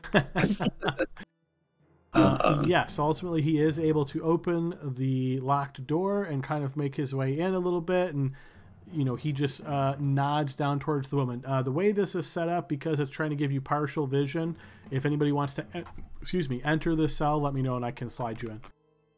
Gotcha. I'm keeping an eye on her 6. Grax, you want to see if she is breathing? Sure, I'll go up and check. All right, you step up towards the cell and find the door opened by Flint. So I'll just slide you in here so we have where you're at represented on the map. You kneel down by this woman here, Grax, and check on her. And she does seem to be alive, but she looks in very bad shape. Can I tell exactly what's wrong with her? You assume, based on what you've heard so far here in your cell and the apparent body wounds on her, that she is a victim of torture. She likely was hurt so badly that she passed out, and then she was brought back here and just sort of left in a heap. How close is she to death? Good question. I would say fairly close. So I'll pass Grax a healing kit. It's basically bandages and tourniquets to make sure that if we move her, she won't bleed out. Okay. So, Grax, you'd like to take that and spend some time applying bandages to her and trying to make her stable? And I'll try to be as gentle as my big dwarven fingers can manage. All right. Use those dwarven sausages and apply the bandages. Yeah, patching her up as best you can. And, yep, she's certainly still unconscious, but you think she will live, assuming she can get some assistance eventually. I can give her some healing by the blessing of Rao to stabilize her. We're not sure we're going to get out of here, man. Yeah. We need everybody who's a combatant needs to be... Yeah, I think with the bandages, as long as Greg says that we can move her, then without her perishing, then I think we're okay for now. Well, we can move her, but it might be better if she could move herself. That way, keep the capable hands with the weapons in them instead of dragging this. Yeah, well, we already have another one that can't move himself. And so either way, we're going to be dragging 2 humans with us. And that's the difference between one of us dropping and being able to come back and be useful, or one of us becoming yet another dead weight. Yeah, because Wagner just took 10 hit points from one blow. Yeah. And so I think we just want to be cautious where we spend our healing while we're getting ready to get out of here. And do we search this corridor to the west? I'm feeling time running out for us. And I'm going to ask everybody to pause where they are for a moment. So as you guys are all chatting up there in the corner, and Veether, you're kind of out on your own here. You can hear the sound of footsteps coming to the north. The companions of yours don't seem to recognize this, as they're kind of chatting or involved in other activities. I'm going to yell out in Elven. Someone's coming. Oh, I'm sorry, Elroy. Okay, so you said you're watching. You're right on the body of the orc, so I didn't see you there. I'd move back with my bow because nobody was. This was dangerous. We need our 6 watched. That's that guy. Oh shit. So as you're there, you essentially notice him walking by. He does glance and look in your direction, but continues moving to the north. I'll nod at him when he goes. He doesn't give you any kind of reaction. He just walks by. Is that? But he did look at me. He noticed me. He certainly did. Yes. Yeah, I'll say. Well, it looks like that the old guy's walking by there. That's the same guy that didn't want to talk? Didn't even acknowledge me. Interesting.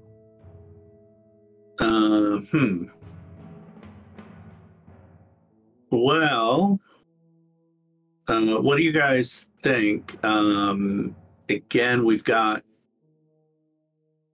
we can either drag these guys out of here and leave, or we can check that door where I think it's the jailer's personal quarters. Let's do that. I don't know if you want to check this body. He probably doesn't have anything, but we need to move. So yeah, let's go back there. It's in a cell. I mean, and are you totally sure that it's not alive? I need a big pool. Okay, gotcha. Yeah, big pool of blood, and it's small. Yeah, like a child.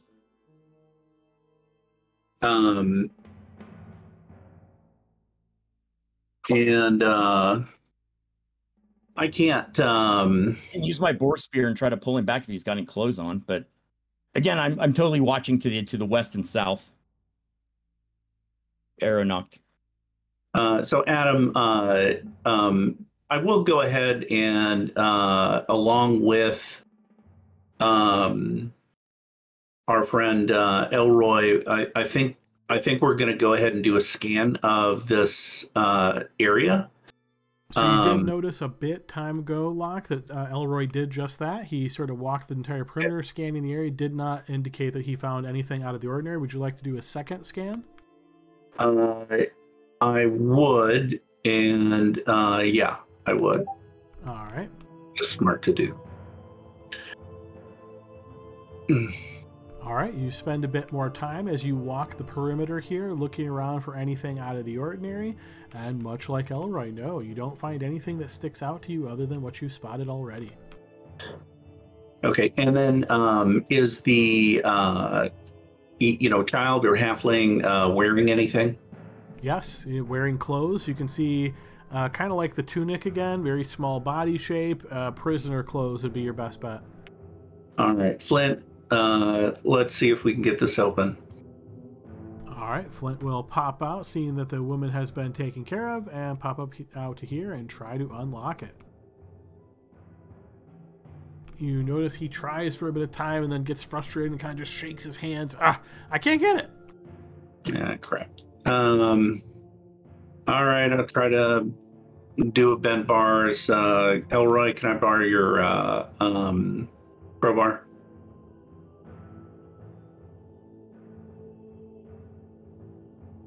Elroy. He's looking down that passage very carefully. He's really worried about something. You gotta come get it. It's on the back of my backpack. I'm keeping my eyes on our back. I jog down there. I strap nice things in my backpack as though I would draw it and use it as a club on occasion. Okay, I'll grab it, run back up, and I'll give it a try. If I don't get it, no, there we go. I didn't even need the crowbar. So you attempt to open this with the crowbar. It is taking you a bit of time, but you're noticing there is give to these bars. These bars seem to be a little bit stronger or better quality than the one that the player character was behind, maybe just randomly because we really wanted that player character out of there. But yes, you're noticing you're getting some stretch between these, but it's taking you quite a bit of time. You realize you probably have to spend a good 10 minutes or so here working this back and forth to be able to open it wide enough for somebody of your size to fit through. Probably half that time if you wanted to send somebody like Flint through. Yeah, let's do Flint. All right, so you open this up a little bit wider, spending maybe 5 minutes or so with the crowbar, going back and forth, strenuous activity here. Strenuous activity, that's the word I meant. As Flint steps up, and then he will pop through, and he does a quick check on the body here, and he looks back and says, it's a halfling. It looks like an old halfling, but yeah, he's definitely dead. All right, pull him through. Let's bring him. I'm afraid he's related to someone in town. So, he's been pulled out. All right. And I'll just do a check. I feel okay that he didn't detect his evil. He's not some horrible undead thing. But I'll check him for his zombie hood anyway. You don't find any hoods on him, no. I don't find any zombie hoods. Okay, then I'll pick him up in one hand, and I will go ahead and get my shield going, and then all right. So, guys, are we getting out of here? Or are we checking the jailer's room? The jailer's room and looking down that the pit or the furthest than from here I want to go. It sucks that we can't find the gear that belongs to Grax, but I'm feeling the minutes ticking away. I wouldn't leave without my holy symbol. You've got a bow, so Vether, can we get you to help with the human down there, and Wagner, you can help with the female up here. How about Grax takes the female he offers? Okay. Since I'm not armored yet anyway, and I'm already going to be a little slow. I won't be slowed down by, carrying this waif of a woman. Perfect. All right, I will move Dugan off screen as you have the woman in your arms here, Grax. All right, how do I get out of this cell? You carefully step through that way. There you go. Thanks. Where was the jailer's room? It's down here. It's past the. Yeah, I'm hoping your stuff is there. Yeah. The only reason why I'm kind of thinking we want to check it. I'll lead the party. So I guess unless Locke wants to do it, I'm going to be at point with my bow. Yeah, you've got the hit points. So yeah, that's the only thing. So and then I guess we want to do a marching order for the rest of us because it looks like half of us. Is there a token modifier you can put on, like a green dot or something, to indicate you're carrying a body? I'm gonna put my body down just because it's not gonna be going anywhere. Okay. Yeah. According to theory. Yeah. Okay. All right. Okay. All right. Where are we going? As you get back towards this room and notice all of these bodies hanging on these different meat hooks, once again, Elroy, I don't like this room at all. Yeah. You hear the sound of that screeching sound that you heard once before. When you first entered this room, you remember hearing it, and it came from the hole. You hear it once again. Is it? So it's a screeching, not a... I'll try to identify what it might have come from the voice of. Any idea? As a ranger, I would say you recognize this closest to the sound a bat would make, but based on the volume and the carry that it goes, it must be an awfully big bat. Yeah. I'm going to stay away from that hole then. And I'll continue forward. I'm pretty quiet compared to everybody else that's in like bandit and stuff, but I'm is anybody coming with? I'll look back over my shoulder. Yep. Let's go. And did we ever figure out what that key went to? Did it go to the cell?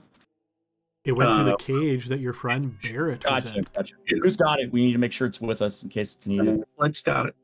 All right. Is that crazy old man following us too? He went to the north from that hallway. He's doing his own thing. I'm carrying this guy, so just to be sure. All right, so you're guiding him and assisting him as he walks alongside you? I'm carrying him, whichever's best. He seems to have too much pride to allow you to carry him like some damsel in distress. He will instead weigh you down dramatically with his big fat body as he leans against you. Locke, I didn't hear what you said. You're still feeling out of sorts. Yeah, am I still feeling the headache and the... Have the symptoms abated that I'm feeling at all? No abatement of your symptoms. Your head is still all a mess. I feel like shit. All right, I guess I'll put the bow up. Am I the one going through the door? Yeah, so I want you to open it. Just make sure there's not something I need to, send to sleep in there. Okay. Stay back in case we need to do the Wagner. Stay back. So I'll have a shield. I look like I'm in the least positive attitude you've ever seen me, and I'll move up and I'll. We have not checked this door at all, correct? Correct. We haven't. Yeah. So I think Flint maybe. Yeah. You notice Flint comes around the corner, eyeing that hole very concernedly, as he then makes his way around. Man, Flint is super useful. Yeah. Flint, don't go down the hole. He shakes his head. No, there's nothing there. It's good. You're good. All right. Did I see him check the handle to see if it's locked? He did not this time. He simply looked for traps. Okay. I'm going to attempt to... I'll have a shield on one arm. My hand will be free, and I'm going to attempt to open the door. Wagner, you click it and see if it opens. Charge. Yeah, Wagner, take the charge off your character. All right, as you open this door here, Elray, you notice someone lives in this chamber. Someone slovenly. One corner of the room is taken up by filthy animal furs spread across a bed of bug-infested straw. A barrel of slimy water and an unlocked chest are the only other furniture. All right. He's already done. He can make traps. So, Flint? Yeah. Flint, check before I step in, but we'll check this room out. Yeah, we look up. Yeah. You hear him mutter, I wonder if I'm getting paid extra for this. Before we go in, we all look up at the ceiling just to make sure there's not something up there. I don't see anything on the ceiling. Okay. Yeah, and before he steps on any given part of the floor, I'm like asking him to check for traps. I get really redundant that way. Yeah, he doesn't seem to be that concerned, like filled with the sincerity of having DM knowledge can give you, as he steps in and searches around and finds no traps. All right. I'm gonna enter the room and do a scan. Yeah. In fact, can we just do a room check on this? You want to test that out, Adam? Cool. I can. Yeah. Remind me, what is it just the search sentence? Game scripts. Yeah. So go to game scripts, and then go to room script. Put it in bar or room check. And you put that in bar, and then all you got to do is select any token on the screen, and click room check.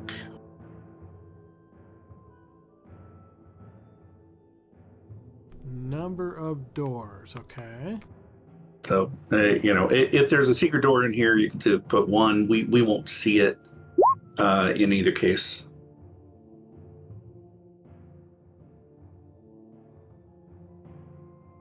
And then we're likely to search the bed and the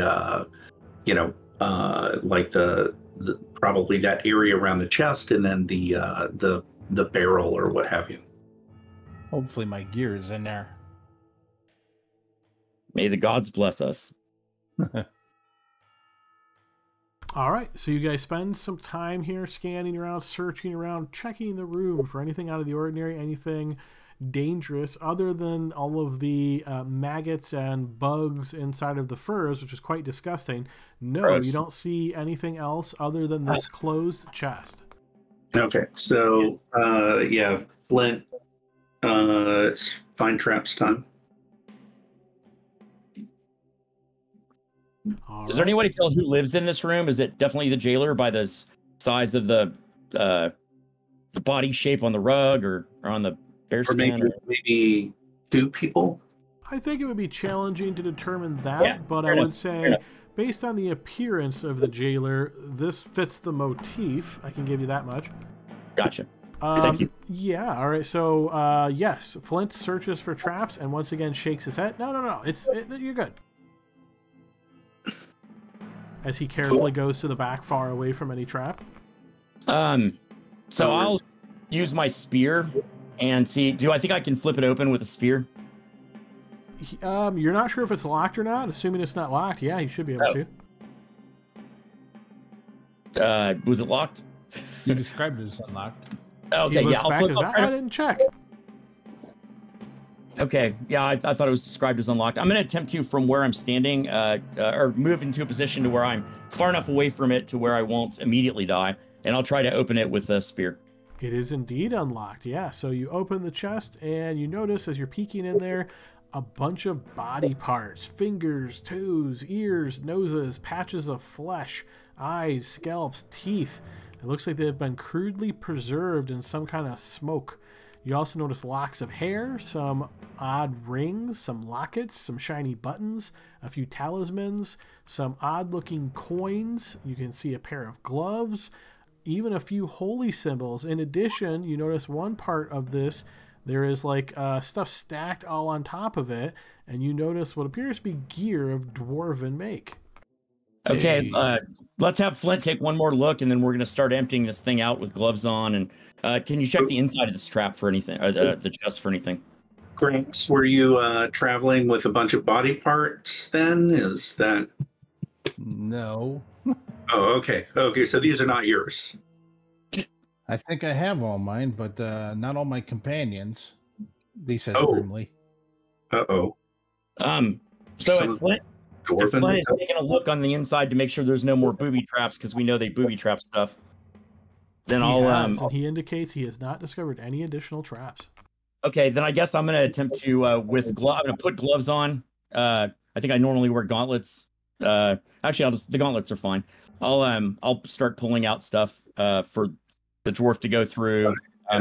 Body parts, I guess I'm going to remove with a prayer just to get them out of the way so I can get other stuff. And I'll have a pouch that I'll put things that look treasure related or trinket and the objects of the people who are dead. I'll put all those in a sack Well, unfortunately, Grax, I'm not sure this actually is your the red meat off the bone you were looking for. Grax, this No. gear looks exactly like your gear. More than be praised, that is my gear. I'd like to start putting it on or like going through it. The first thing I'm looking for is to see if I can locate my holy symbol. You do, but you have to push a couple fingers out of the way to get to it. But yes, as you I'll start, make sure that he doesn't have to handle any of the dead stuff. I'm pretty used to that kind of thing, even though it's not normally human. But I'll try to remove stuff for him to get. All right, so as you guys take a team effort to clearing this out and trying to like put everything off to the side, leave all the body parts inside, and put anything that might be valuable on the outside, all of the things that I already mentioned, and you also notice 2 items of particular interest. One looks to be some kind of amulet, and the other is a slightly shining dagger with some gnomish script on the handle. I can read Gnomish. Does the amulet look like a Palor holy symbol? Because I noticed it had a sun on it. It looks like an older version of a symbol of Palor, so not the typical ones you would see in the church these days. Think of this as more an esoteric, something from many years ago that maybe was used more popular in those days. I'm going to go ahead and I'll let them know, team effort. I'm going to go ahead and hang on to this to have a better look at it. Does someone want to put hands on that dagger? It looks very shiny. I know, but if it looks gnomish, maybe have Flint check it out, right? Flint uses daggers. Yeah, he should hold on to that if they're any good. If it's any good. Did somebody say a dagger? A dagger? And you see he kind of like rushes up really quick looking for it. Victor just said he's still in the office and it's to go on without him. Okay. All right. Grax will check out the dagger. I mean, he's spent most of his time around a forge. So Grax, I imagine you and Flint sort of have this dagger between the two of you as you're like spinning it around slowly, just kind of looking it up and down. And you said you do read Gnomish, Grax? Yeah, I read somewhere though, like if you can speak the language, he can read it. That's correct. So this is an actual ancient version. So the dialect's a little different, but I would say you take some time to piece it together. You have to sound out the words maybe a little bit differently to try to realize what it actually is saying. And you realize that the text on this handle says "strike true." I'll translate for those who don't speak or read Gnomish. This appears, and is it is it well forged and crafted? It is, indeed. You notice a soft white glow seeming to emanate from the blade. Oh, it glows. Cool. So this is a finely crafted Gnomish dagger with the name "Strike True" etched on its surface. I say can use a dagger. I'll say strike true and Gnomish, but the modern version of that dialect. All right. Anyone have proficiency in dagger? Notice Flint stepping up on his tippy toes.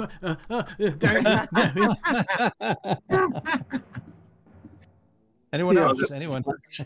Yeah, Ruler. Flint took dagger and crossbow. Yeah. All right. There you go. All right, he will take the dagger with much glee as he turns it over and seems really happy with it as he's kind of spinning it around in his hand. Don't worry, Flint. We'll sell it. All right. So, let's check this barrel. Is that a barrel?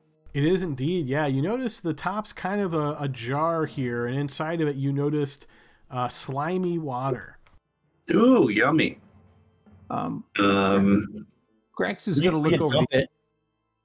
Yeah, anything described as slimy, Elroy, I feel a little weird about. That said, what I will do is move it carefully by picking it up and trying to transfer. Much too heavy, Locke, for you to move this barrel. This is a large barrel and it's nearly filled with this slimy water, so it's probably somewhere in the realm of like 400 pounds or so. 400. Can we tell what direction the slope of the floor goes? Like if we spill it, where's the water going to go? Primarily it would rest right on the south wall here. Okay. Spill it. I'm gonna, and while he's messing with the barrel, I'm gonna investigate the chest to make sure it doesn't have like a false bottom or I've heard of such things in stories, but never seen something like that. So I'd be able to drag it.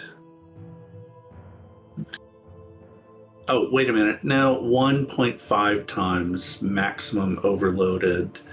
And so I'm 265 times 1.5. Yeah, I'd say that's close enough. 130 on 260. You're close enough to 400, sure. Okay. All right. So I'll just try to drag it off, a little bit over, a little bit out of the way, just to make sure there's nothing underneath it.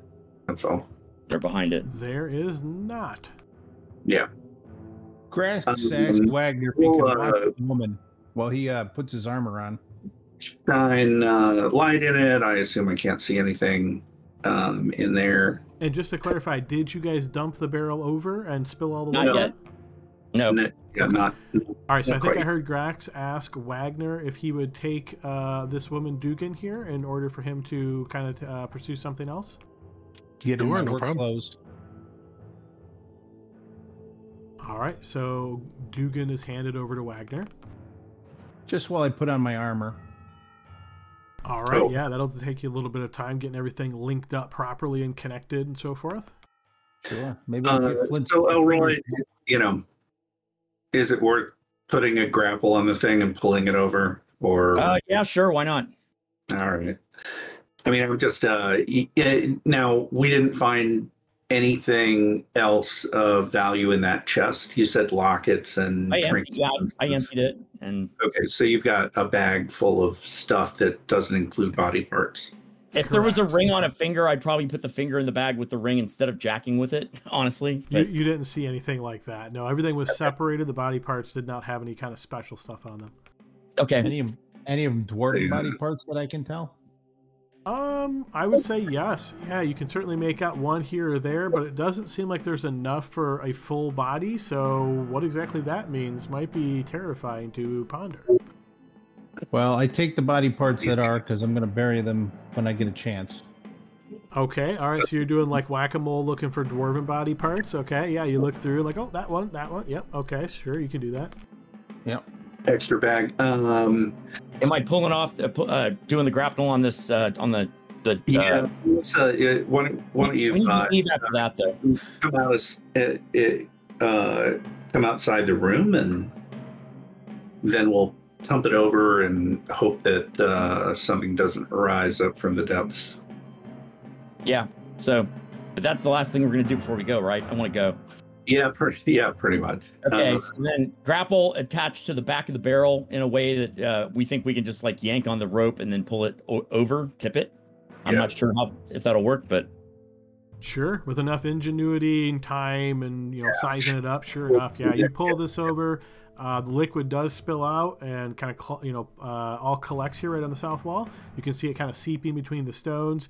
Nothing else seems to be in the barrel other than the slimy water. Maybe a little bit of like body hair here or there, but nothing of physical or value or anything like that. and nothing under, since it was dumped over, nothing under where it was sitting. No, because if you'll recall, Locke actually took some effort to scoot it over a little bit. No, nothing there. I forgot. Okay. I'll pull back the grapnel, roll up the rope. We'll do the same to the chest, just because it's first edition and that's what you do. So we'll drag the chest from where it was, look under the chest. Okay, yeah, you do the same thing. Chest moves much easier, not nearly as heavy as the barrel with the liquid in it. And no, there does not seem to be anything underneath it. And then we'll do a search checks on the inside of the chest for secret compartments. That was Again, actually already completed once. Would you like to do that a second time? no, I didn't know we had the chest open then. I mentioned that, yeah.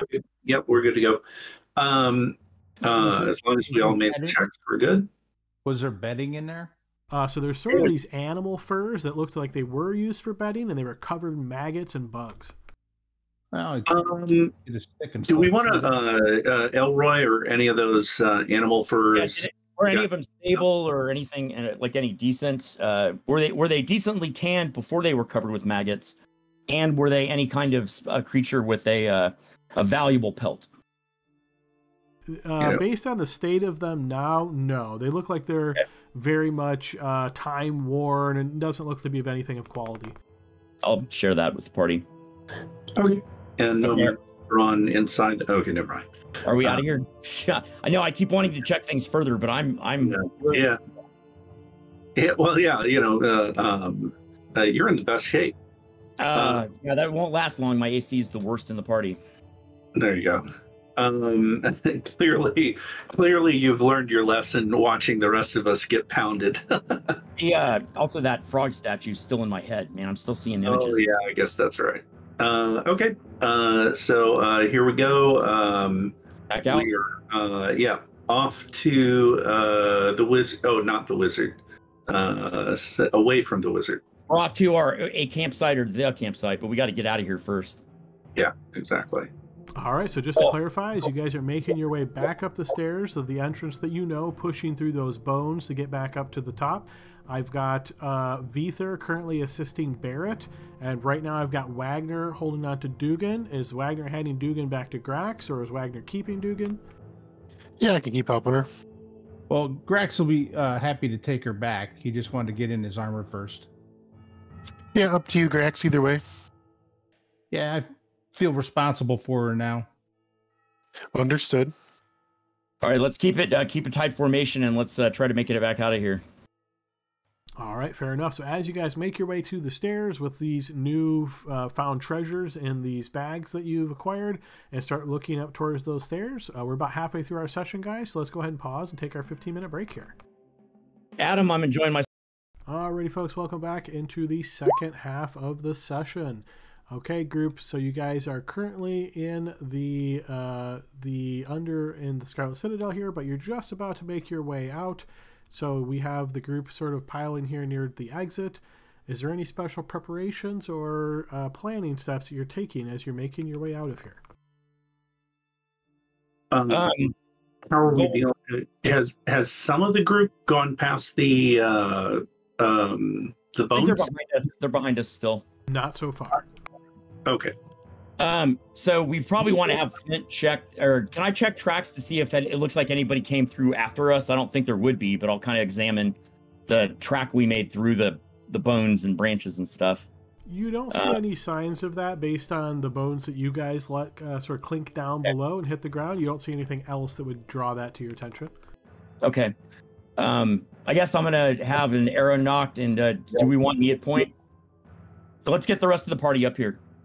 Yeah, please. Yeah. I'll go poke my head back and say, come on, fellas, let's go.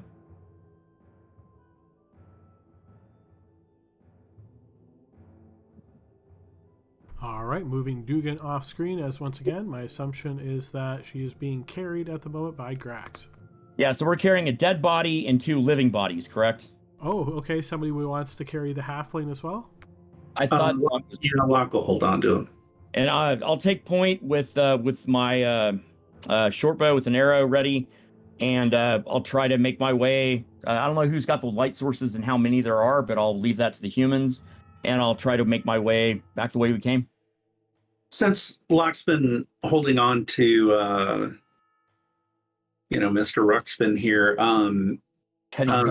can he see how he was demised? You assume, based on the injuries here, that he was wounded many times through that similar process, but his wounds are so bad that they actually bled out, and that pool of blood he was lying on top of, he was likely thrown back into the cell while he was still alive, but just couldn't recover and died. And I thought these guys were professionals. Yeah, you can't torture somebody who's died. All right. Yeah, so I guess everybody be ready. Going back the way we came. All right, excellent. So you guys push your way up through the bone pile here, ascending the stairs, moving through, and eventually finding yourselves back in this location that most of you have seen, or I guess everybody would have. Even Grax would have been pulled down this way. Yeah, how did Grax get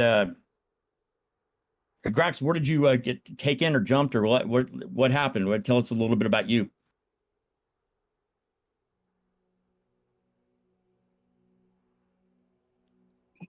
Can't hear you. You're on mute if you're talking. Yeah, perfect. Yep, thanks. Yeah, we were traveling. I was on a pilgrimage with a couple dwarven companions, and we were caught off guard and ambushed. We were taken captive, and I haven't seen my companion since. How long have you been captive, and where were you taken? Were you in? Yeah, how far away were you? Adam, do we know that? Do I know that?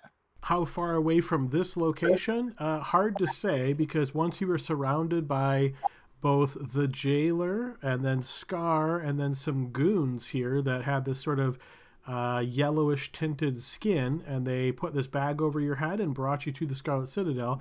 It might have taken an hour of travel to get to the Scarlet Citadel, but it was hard to say, as your head was covered the entire time before you were stripped of all of your equipment and unceremoniously dumped into the cell. So that's an hour. So they were kind of near the Red Tower. They were actually near the Scarlet Citadel already. Sounds like. And how long was he a prisoner?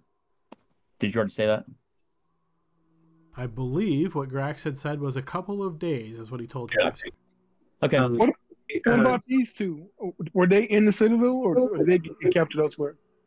They're on. Well, the chick's unconscious. The guy is definitely PTSD'd. Flint, we haven't asked him.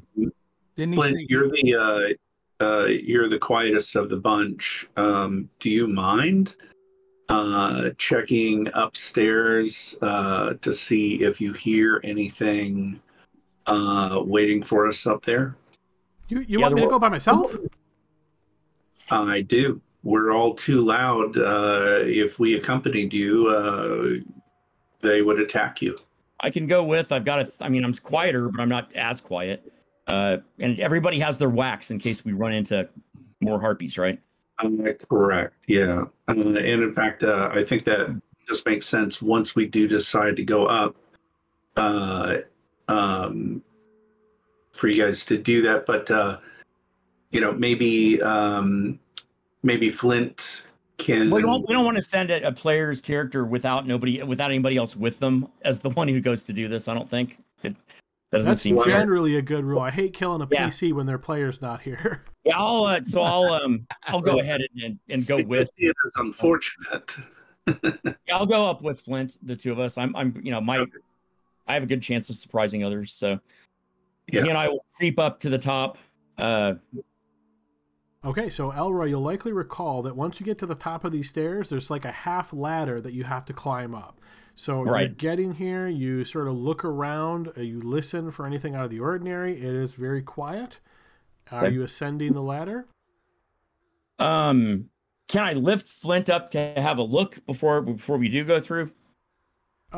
Yes, you could do that. Okay. Toss me. I'm not going to toss him. Just lift him to look, because that'll be quieter, and I'm strong. So. All right. We'll call this a senses check.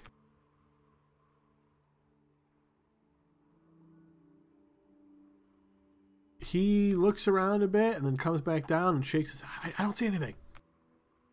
Okay. I'm going to go ahead and I'll get on the ladder and I'll peek out and see if I can see anything. Oh, I should take off the Paladin's protective aura off myself, since I'm not near him now. Let me do that. Elroy, you also do not see anything. Okay. Then I will... Am I fully out of the hole, or am I halfway out? Based on what you described, you said you climb and then peek out. So I'm assuming you're still on the ladder with both hands, or your head's above the floor. Yeah, I'm going to go ahead and actually break the plane. I'll have Flint stay back and watch if I disappear and die. Keep an eye on me. But I'll go out and make sure there's nothing up there. So as you climb up the rest of the way, I'm going to ask you guys to hold your tokens here, as there is an opponent who has heard you coming up the stairs with the rattling of the bones and is lying here in wait for you. So we're going to check surprise. I am going to apply a bonus, a small bonus to this based on this opponent lying in wait. Okay, I am a ranger, so I have the low percent normally. So you do, yes, yep. So I'm just going to give them a slight bonus to represent that effort, and let's see how it goes. A great place to wait. A good ambush, smart. Well, it's going to be the guy with the crossbow. Almost. No kidding. No, I don't know. Honestly, it's more likely a harpy, but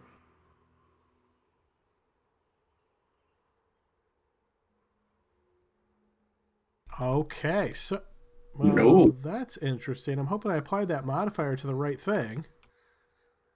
I think you did. If you hover over, you should be able to see the mice. Okay, so hey, that's dice games for you, right? So as the creature is looking and watching the hole, specifically somehow doesn't spot Elroy come out of the hole. So Elroy, once you get to the top, you realize you have somehow taken this opponent who was waiting and watching for you by surprise.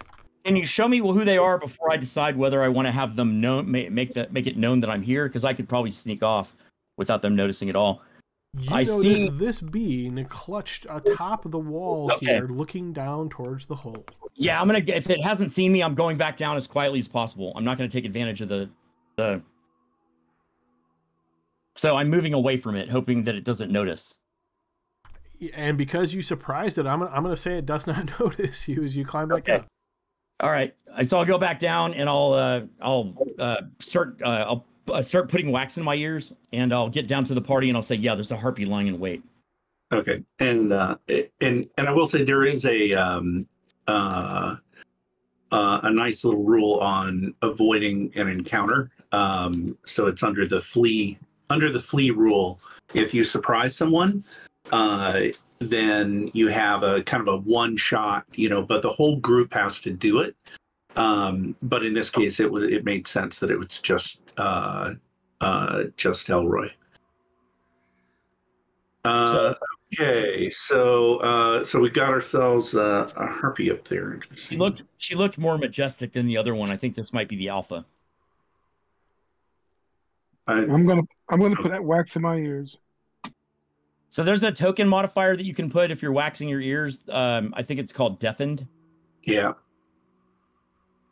So before I wax my ears, I'm gonna cast a spell real quick.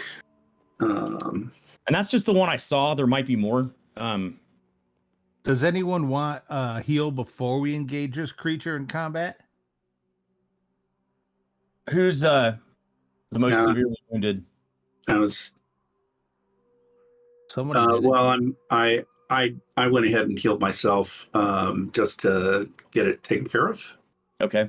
You can. I believe Wagner is 9 of 12. That's he's down 3. I'm down 2. All right, so just quick FYI here, guys. So, Locke, you're casting the spell, and again, this is my limited 1E knowledge, but components, verbal, that means you're casting the spell and speaking magic-sounding words in this area, correct? I would say yes. But we've all been talking. Yeah. Yes, so as you're casting these magic-sounding words, Elroy, what I will say is where you're at, you hear the sound of flapping wings. Okay. Can I get my spear ready to stab it? It sounds like the flapping wings are moving away. Oh. I'll say she's going away. Okay. To get friends. Well, She's probably going to get friends. Yeah. Hopefully. Then we can kill them all, and right. then done with them. My ears are waxed. I'll say a little too loud, and since I can't hear my voice, and then I'm gonna try to. When everybody's ready, I'll be the first one to pop out. Does anybody have any spare wax? I don't have. Yeah, any. I do. I've got plenty of wax. I candles. What do we want to do with these two? Now, ready. The dude's she's unconscious. He's we're gonna have to just slowly bring him up. Yeah. Well, we need to wax his ears too. Is the point? And he's barely able to move those, so he's not gonna go and seek it out, right? Yeah. I'd rather they target him actually, because it looked to me. I don't. I'm gonna put wax in his ears. Okay. That's nice of you. Nice of you. Grax will put wax in his ears. How do I apply that? Right in the token? It's the token modifier, do status markers add in the bottom navigation, and then you go down to deafened, or you can just click on your token and go down to the middle button that pops up is token modifiers. Yeah. Middle bottom. Oh, not that one. So yeah, just walking through these steps, because the first time you start doing these, Andy, it'll take a few times to get this. So the easiest way is click your token, click the player menu button from the bottom. And then under the section that says maintenance, you're going to notice an option for status marker add. You're going to click status marker add and get a pop-up box, and it's going to say select marker. In the drop-down, you're going to scroll down, and they're all alphabetical. Find the one that says deafened, select that, and click submit. Okay. Got it. All right, excellent. Easy. Okay, so how do we want to do the moving to the top? I'm just going to go and stand up there, okay? I suggest people with range go up first. Because if there's a flying creature, no counting on them getting close enough. I'll have my short bow as I go up the ladder, I'll have it in one hand so that I can be ready once I'm up top. Sounds good. I'll follow with my halfling in one hand. All right, and as you all currently have wax in yours, I'm picturing this scene where you're all shouting at one another and don't realize you're shouting at one another. We might just. I'm just going to go up.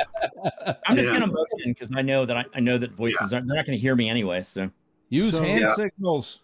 So Elroy, you're going to climb to the top. Yes. Yeah. All right, you climb to the top. Your eyes naturally go right to where you spotted her before, and you do not see her there any longer. You take a quick look around, scanning the perimeter, and you do not see her. Okay, I'm going to get to the best position for covering air approach. I guess I'll move away from the hole so other people can come out, and my eyes are affixed to that walkway right there in the sky. Back and forth. And the rest of the team, you're going to slowly begin ascending as Elroy stays on patrol up at the top? Block will go up after Elroy. Are we bringing the Dugan and her protector up right away, or? Well, he's coming with me. I always go last, so that's been pretty much my modus operandi. And I'm just going for everybody else to go up, and then I'll bring them up. All right. I'll go up next to last then. All right. I'll drop my halfling and take my bow out. It sounds so funny to hear. I dropped my halfling, but yeah, okay. Everyone's got a halfling. Yeah. Everyone should. Grax will prepare his sling as he climbs up. Okay. All right. So, yes, as you guys slowly ascend here, following the order that you've just described, nothing out of the ordinary happens here as each of you manages to make your way to the top with your injured or dead person in tow. With the gentleman, Vither, you have to, obviously let go of him for a moment. He is able to climb, but very slowly, very painfully as he gets eventually to the top. Okay. Okay, I'm going to keep the wax in my ears, and once I'll count the bodies and make sure we're all here. And then I'm going to go ahead and lead us out of this place. All right. All right. I'll watch you, and I'll go ahead and pick up my halfling. And once he motions us to go forward, I will follow. Yeah. All right. And in the essence of time, guys, as you carefully make your way out of here, keeping your eyes peeled, you do not spot any other threats, and you're all able to make it essentially off of this location. For just any kind of leftover kind of mechanisms here, I'm going to put everybody to this side of the map as you carefully walk down the stairs, get to the west here, and essentially are now walking off the map. Harpy guy ran. Oh. Well, I heard a spell being cast, and maybe it's smart enough to know. It's too smart. It's too smart. We got to go get it. How you track something through the sky, I have no idea.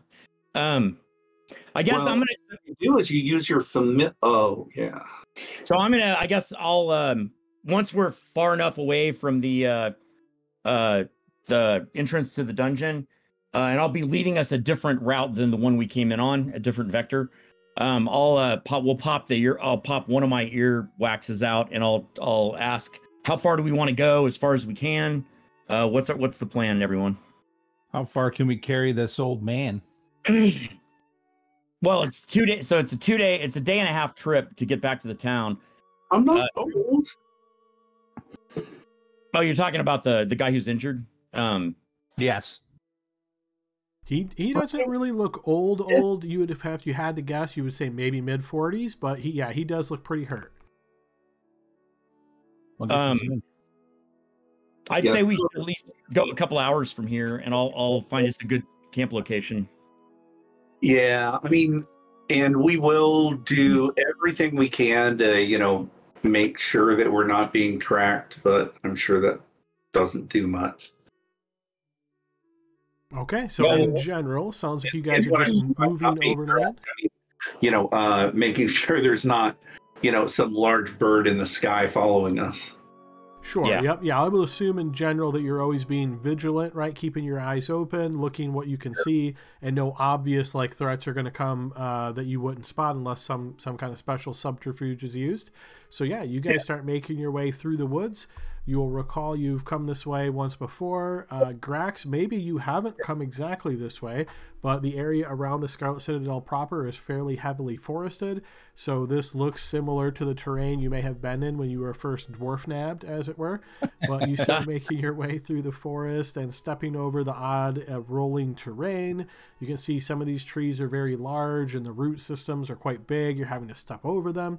You guys, it sounds like your plan is to move a distance and then try to find somewhere to camp. Is that right? I actually think we're going to, here's the thing, we'll move a distance, then we will cross a waterway. And then we're going to have a chat. Because I really think Wagner, you tell us, what you're thinking. Because I don't want to just start camping if we're going to go back to town. Yeah, we should talk about it. And we're going to still be I'll still be on guard while I'm cocking my head to the side and commenting, but we should decide these two are probably going to want to go back to town. We could, once we appraise all the stuff that we got, it might be worth it for this to be our first trip back and for us to go. I feel I'm conflicted. It'll be my first time into town. Wagner. Yeah, I think we need to get them so that they can communicate and figure out, what it is they need first, and then go from there. You guys have certainly spoken with Barrett before. You see, after you guys finally got Dugan, he seems to be, you might say, happy that she has been recovered, and he is not nearly as worried as before. He's kind of keeping to himself as he is being supported by Vither, but he is continually looking and casting glances over to Dugan, who is currently in Wagner's arms.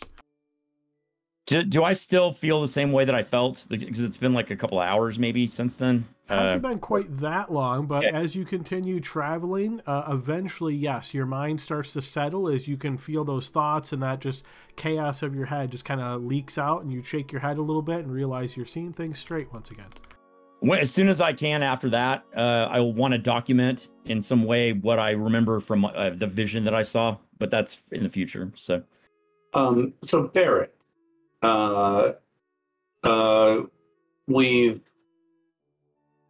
we've rescued you and Dugan here. What is your desire as to what happens from here? Well, Dugan and I, she's my companion. We typically travel to this area and work with some of the villagers in the village of Red Tower. That's where we were headed when we were absconded with these foul creatures. So we do need to get there. I appreciate the aid that you provided her, Master Dwarf.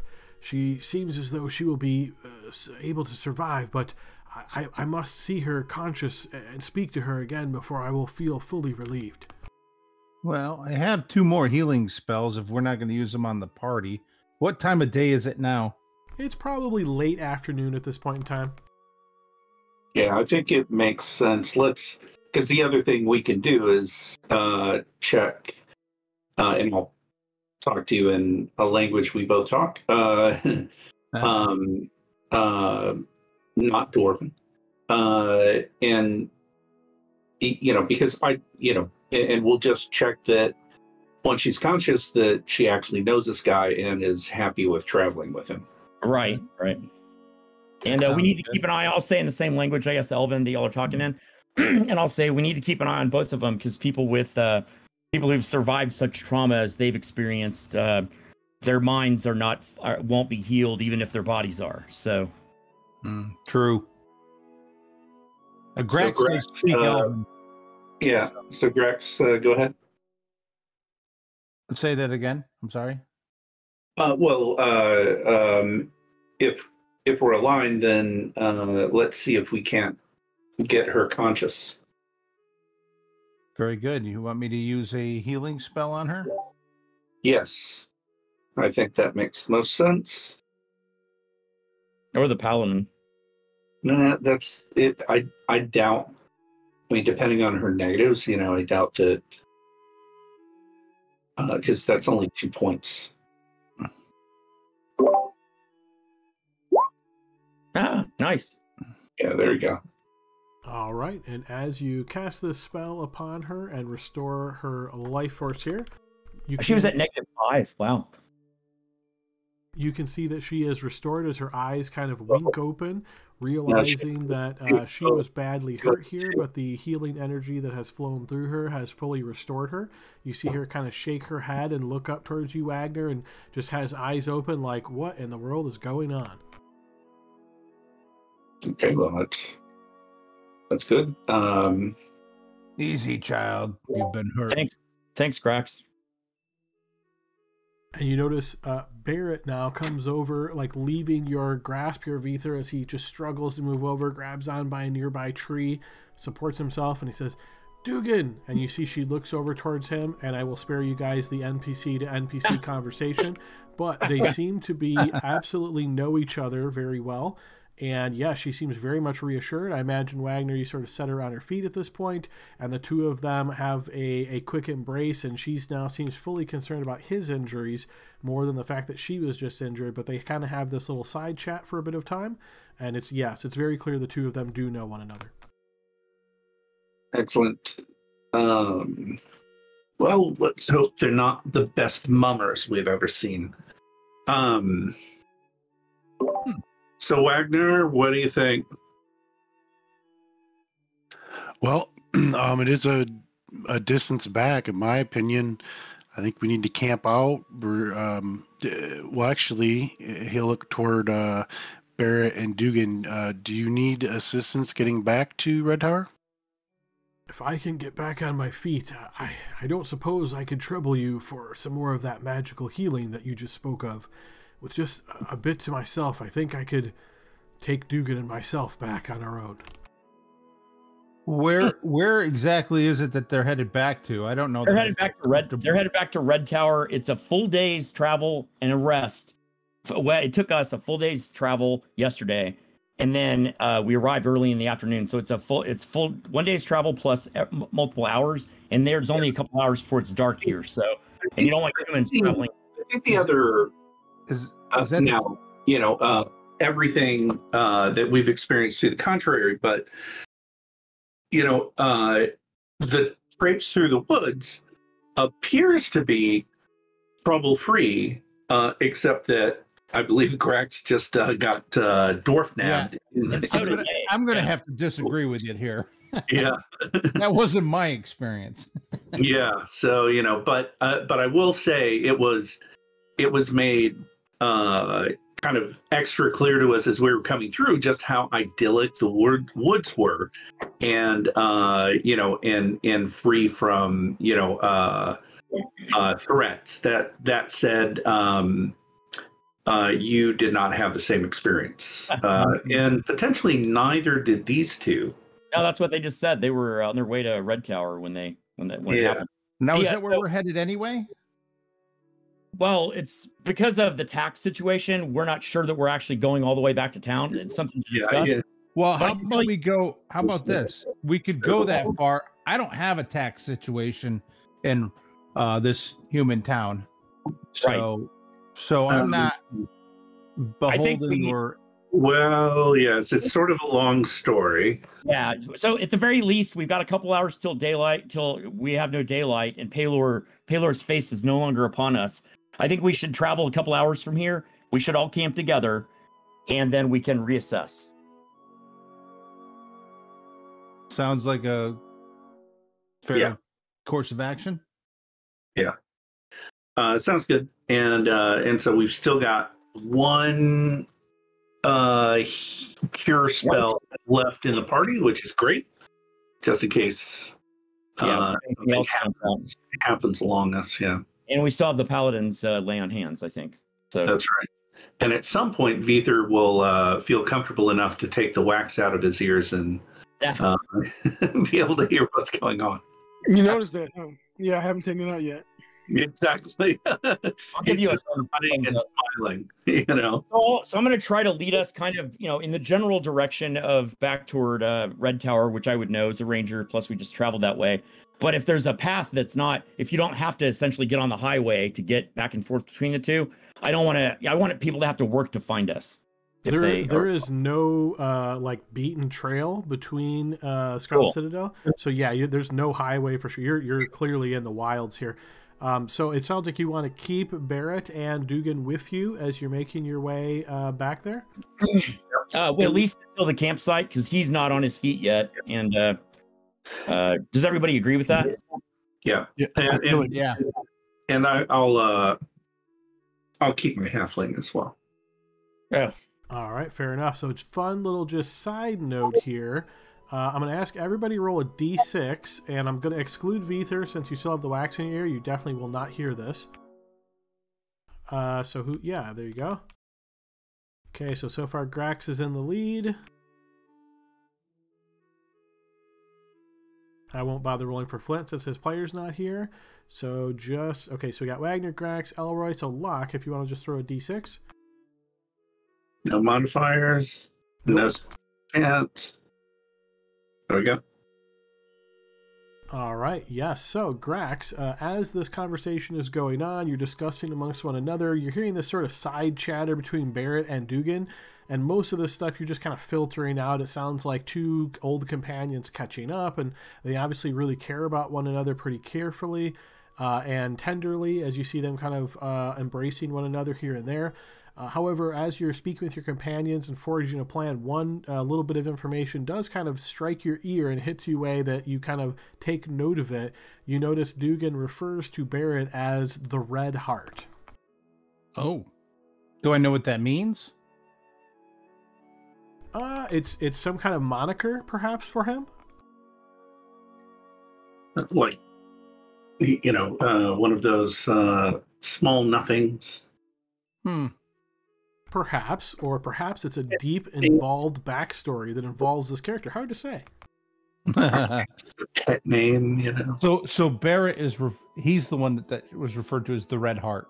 Correct. Yes, Dugan referred to him as the Red Heart.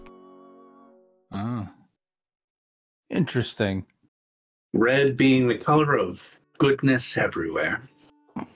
Red ones go faster. I'll lock that aside and make a note to maybe speak with Wagner about that later. See if he seems like it's a fighting man. It might be some kind of reference that I'm not familiar with in human terms. That's some significance. Yeah. Fair enough. So you tuck that information away in your mind and plan to speak with Wagner at a later time and see if there's anything else to that. Before we do, are they? They're discussing things out of our earshot. If I just overhear it, I might just whisper, but just softly ask Wagner, have you ever heard the term Red Heart? I don't want to interrupt them, but if they're having their own conversation, they won't hear my inquiry. Right. If you're whispering, they're certainly not going to hear you, and they're not trying to be secretive or anything like that, but you get the impression that they're having, I won't say a private conversation, but they might be embarrassed if you were listening to every last detail, right? But they're also worried about their safety, so they're remaining relatively close. Wagner, as Grax asks you this question, this does not ring a bell to you in any way. It's not any kind of name or title that would immediately be apparent to you. Okay, yeah, I'll relay that to Grax. All right. Found it interesting. Truly. Well, I don't know. I know our dwarves sometimes go by, names that they're of renown. Didn't know if it was something that might sound like something you've heard before, but might just be a term of endearment. Yeah, or some sort of title for him in this land. I'm not actually from this immediate area. Well, humans are strange. It could be any number of things. I agree. He says to Wagner the human. He's diplomatic. Clearly, yeah. All right, so with that information aside, it sounds like you guys continue pushing on, looking for a suitable place to kind of camp down. Yeah, something high up. Maybe we could see some of the approaches. I don't know if near a glade, an open glade that's not directly under trees. But I am gonna. We will try to not choose the exact same place that we camped. Yeah, I think I already said that. But I do want to whisper to Wagner as I go by, depending on how far away the two people we're escorting are. I'm going to ask him: have you, since she regained consciousness, have you done your, have you gazed upon her aura? You might want to do that. And then I'll go back to being a ranger and leading the party. Grack suggests you should look for a cave for us to hole up in. Clearly, underground's the safest place to be. We should be underground. Underground. Safer. Have I seen any indication of any kind of caves or cave systems? It sounds like it's a pretty dense forest. I don't know if I would have. Nothing obvious so far. I mean, you think if you intentionally set your mind to that and spend some time, you might be able to find something like that, but so far, no. Okay. All right, so yeah, as you guys are looking for this kind of location and you're looking for higher ground, and Elroy, you're kind of leading the party and pushing them forward, it's right about this moment when you all start to hear the sound of a howling wolf that is then echoed and echoed once again. As this occurs, I'm going to move us to this other map. You're going to notice that your current area of view is very limited. This is your opportunity to place yourself in whatever order or position you like to be at the moment of this howling. Well, I'm probably like 30, 40, 60 yards behind everybody running to catch up. Well, I'm assuming they're moving at a slow enough pace for you to stay with them. Yeah, we're staying in a unit moving together. I guess I'm at point. If that puts me where I'm at, then I'll be there, and I'll probably have a spear and a shield just as I'm going through the woods. So, yeah, why don't you position yourself, Elroy, first, and then we'll... where's the point? Which direction? Yeah, so I'm imagining you guys are coming from the east to the west, right? So that could be anything like this. It could be like this, any way you roughly want. But yes, front would be west. I guess that. And just as, again, I don't want to just suddenly blindside you and I remove this dynamic lighting. You're approaching hills that are to the northwest. Oh, northwest. Okay. In that case, yeah, maybe yeah, I guess there works. If everybody's going to be real, yeah, there we go. And let me put my shield in my spear or my shield.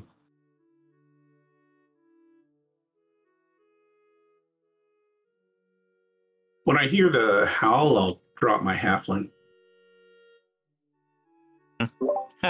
LOL.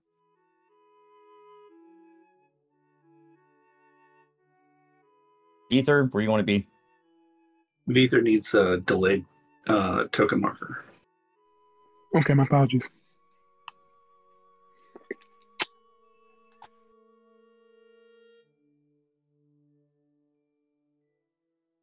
All right, that's my halfling. Perfect. Yeah, so it looks like everybody's good where they're at. So I'll ask you not to move your tokens at this point as I remove this artificial lighting barrier.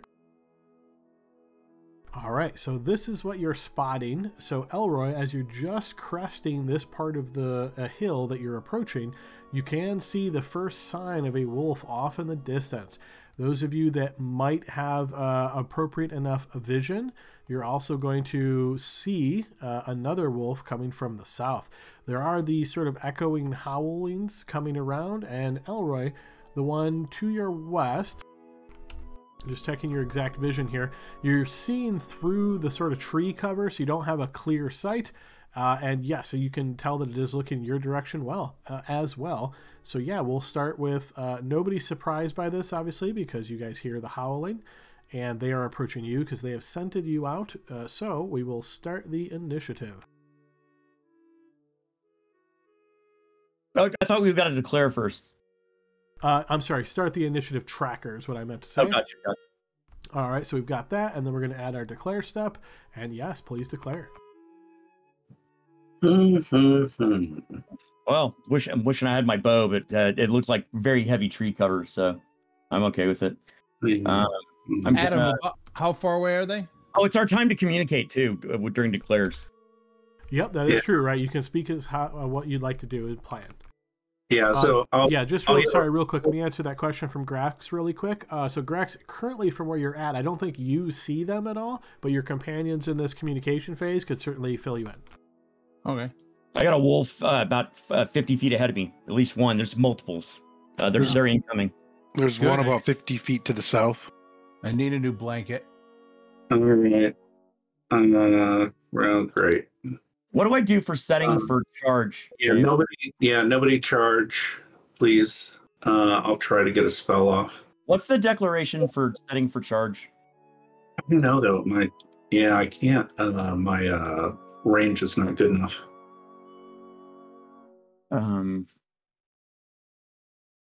Yeah, I don't know what to set for setting for charge. Oh, there it is. I saw it. It's right in front of me. All right. Thank you. Yeah, I think it doesn't make sense. I don't know. I mean, they're quadrupeds. Their charge is going to be super fast. I'll just ask: do they have a straight line to you, Elroy? Not the one I can see. Okay, then I'm not going to do it. How many are there? I can't see over Wagner. Move aside.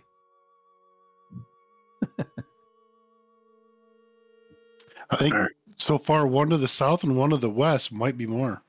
Well, we've heard a lot more howls, so there's probably from every direction, I'm guessing. Right.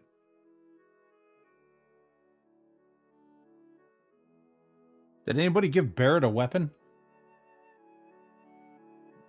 I don't think he's in the mode of being able to use one yet.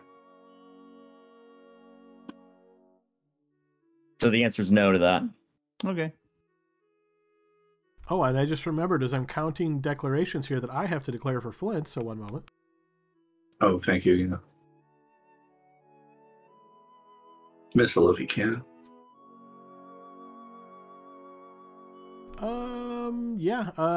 I think he's usually a dagger guy though, right? So does he have time to swap out for a crossbow? He's got a crossbow, and yeah, I think that going through the woods, you'd probably not have a dagger out. I don't know. Yeah, but he can still declare a missile even if he has to switch it out. Oh, can he throw a dagger? Yeah, he can. He can throw a dagger if it's within 10 feet of him. Otherwise, he gets a lot of minuses, and it's almost not worth it. All right, I do believe I have everybody, so I'll go ahead and roll initiative. Cool.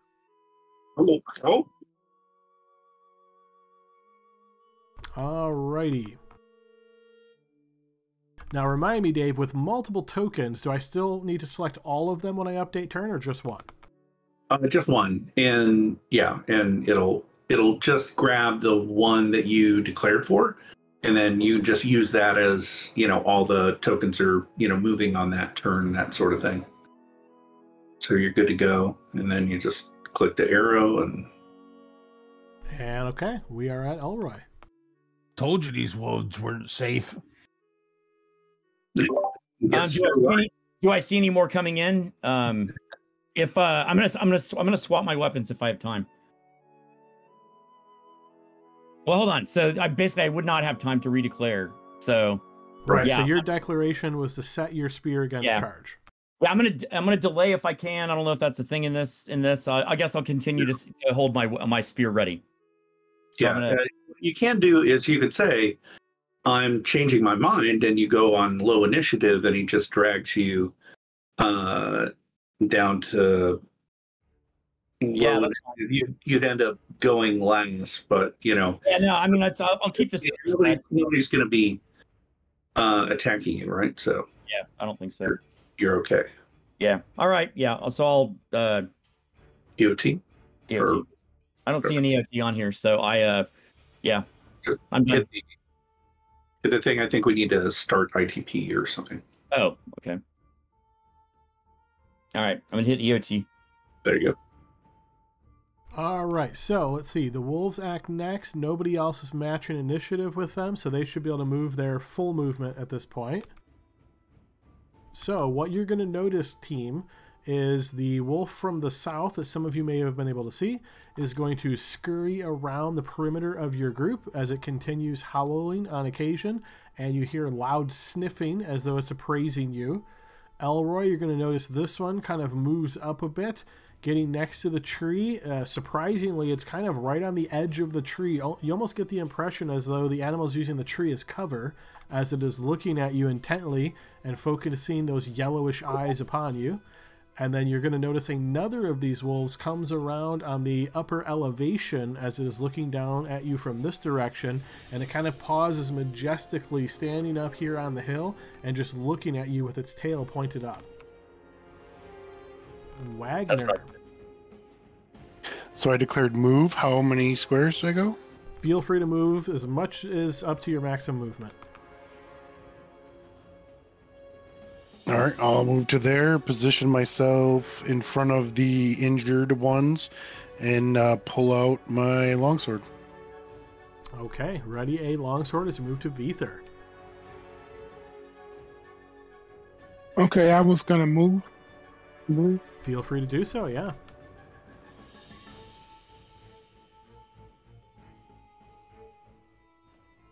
I don't see the wolf, right? You should. There should be one just west of you. Yeah. Oh, okay. So this is the one, Vether, that you notice is like kind of hugging the tree. You get the impression, again, it almost seems like maybe too intelligent for an animal. Maybe that's what you would draw, as it is like hanging in the tree here and just sort of looking at you.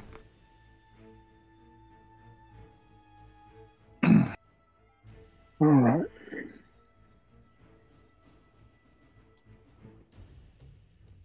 And I get to move 2 squares? You can move up to your maximum movement because the wolves have taken their movement. Okay. And I guess, Adam, let me know, if I can yell something. Generally speaking, again, I let talking outside of turn, if it's brief, you could go ahead and do so. Let's maybe not attack immediately. Let's see if they mean us harm. All right, you shout that out. And so, Vether, I'm assuming you've approached like with weapon drawn to essentially enter melee with the wolf, right? Right. Okay. All right, so we move to Flint then, and having heard that, with his crossbow ready, he is a little kind of nickered here between the trees and all the companions, so he will abide by that advice and not fire as we move to Locke. Okay, and now Locke, I believe, would be able to see the one that is standing on the hill, but because of the lighting situation, I don't think... He can't, because there's a tree interposed between him and the majestic-looking wolf. I see, and so that's somewhere way up here? Well, how do you typically do this? Because what I usually do is, if you can't see it, I say, you try to figure it out, because I let you guess. But if you typically tell people... anyone can see that. If we're allowed to talk between rounds and I saw another target, I would say one to the north, and I'll point with the spear. Or yeah, hit Control L. So if you click me, Adam, and hit Control L, or whatever it is, I can see your vision. Yeah. So if that's correct and I can't see it, then that's fine. That is correct. Yep. Yeah. There's trees between you and the wolf. I see trees. Okay. And I guess I'll shout. We mean no harm. We're just simply passing through. And I'll raise my bow up and hoping that makes a difference. Otherwise, we'll kill him next round. I'll EOT. Okay, Grax. Well, after they shouted out that they want to wait and see, I'm just readying my sling bullet and trying to. I don't really see anything other than the one that got cut off, so I'm just going to move over a little bit just to get a better view and to kind of interpose myself between where they pointed and Barrett. I'm just going to hold then. All right, we move to the redeclare stage. So I will say, Vethra, at this point, as you have sort of moved up to melee with weapon in hand, you notice the wolf in front of you now adopts a very aggressive posture as it looks like it's getting ready to attack you. Okay.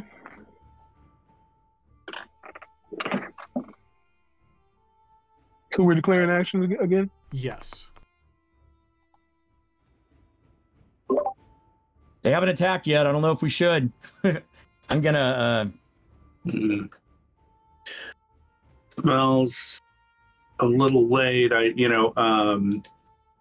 gonna have to see what Feather does and who wins initiative. But I'm gonna close. Or what I will do is I'll ask Elroy. I'll say, did the wolf you see on the top change stance at all? Not yet, but I don't. I think that might happen in a minute. It's the most majestic one I can see. Yeah, and so you didn't see any change in posture when I yelled that. Did I see a change in posture? Not from this distance. Yeah. Okay. I need to declare. Let's see. Dude. I'll yell, Vether, can you just parry? Otherwise, nope. I'm not going to parry. All right, you can have us all in battle. That's fine. All right. Let's go ahead and declare.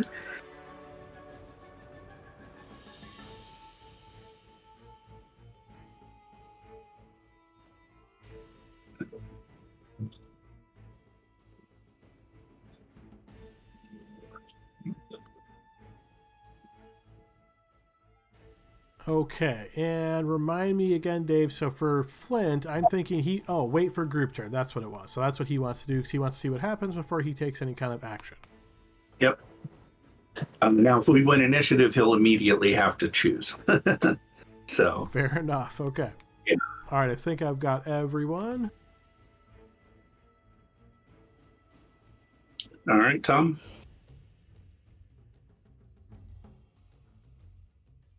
Yeah. So we won.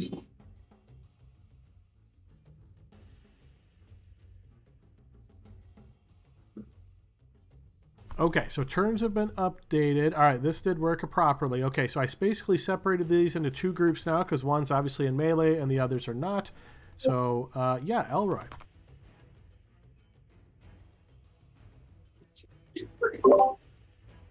I'm gonna just move around a little bit to see if I can get a bead on the one that's to the south of us, but I'm gonna end up next to Grax in my movement because I don't want anybody to fight alone, other than the person who's fighting alone. Yeah. So I guess then I will end turn. I didn't see anything else in my movement. I didn't see any other tokens, so I'll say it'd be cool if we didn't have to fight these guys. We don't mean you any harm. All right, so now movement occurs. Nobody else declared movement, so the wolves are going to spend their movement. So you're going to hear as this sort of very aggressive howl, bark, snaps coming from the west. This one's going to come over here and spend its movement to join this melee. And then this guy up here is going to do the same, and he's going to come over this way. And then we will move to Flint. And as Flint is... I guess Flint would wait, so he'll move now. So he'll try to get to an area where he can take a shot. Just to be clear, if you did declare a missile weapon and we won initiative, if there are enemies moving around the battlefield, we're not going to be frozen. We actually get our shots. So that's just. So yeah, you said if you want initiative, he would go first and have to decide right away. So he would have had to decide before the wolves moved, right? Yeah, so they would move like one segment or two segments, and then he'd have to make his decision. So again, because his player's not here, I'm happy to go with a group decision. What do you guys think Flint would do? He does have crossbow ready. I think he would hold because they told him to hold. All right, that's kind of what I was aiming for as well. So we'll say he moves there, basically adopts a firing position, but doesn't fire yet, and we'll move to Grax. We're still holding with Vether. No, we they're going to surround Vether and take him down. So we're going to have to shoot him. Can I fling my? He already committed us to battle. All right. Well, as the majestic one moves down, do I get a shot or do I? No, I did not. If you guys don't want to fight, don't fight. I'm not going to sit here and talk to wolves. I'm sorry. That's not. I know, but we're going to save you because we don't. I won't fight you. I'll open the doors when I die. That's fine. We're not going to. So, Grax, you did declare a missile. So, yes, as Dave was just saying, as the majestic one was coming down, if you wanted to take a shot at him as he was turning that corner, you certainly could. Okay, I just didn't want to shoot into the melee. Yeah. All right. So just hit the attack button. Yep. Right? Yep, exactly. And then I'll get sling bullet. Is my adjustment for my dexterity already in the stat block? It is. Okay. Click on. I'm going to shoot at Mr. Majestic. Ooh. Very nice. So you certainly hit him. So now I'm going to retcon slightly. So basically, as he's moving, he takes a shot. He's now going to come this way towards you. Yeah, bring it. I want your cloak. Yeah. All right. Anything else on your turn here, Grax? I assume that's pretty much all you can do. I think that is all I can do. Obviously, I'm going to probably try to switch to melee next turn, but I don't know. Yeah, excellent. So you're going to notice in the chat there, Andy, under where it says it is Grax's turn, there's this EOT red button. Yeah, it's going to click that, and it'll pass to lock. There you go. Okay, very good. All right. I'm going to go ahead and shoot the same one. So here we go. And probably miss. Yep. And I'll EOT. All right, Vether. I'm going to attack the one that I approached. All right, feel free. Yeah, the other one hasn't entered melee yet. It'll do it at the end of the round. Right.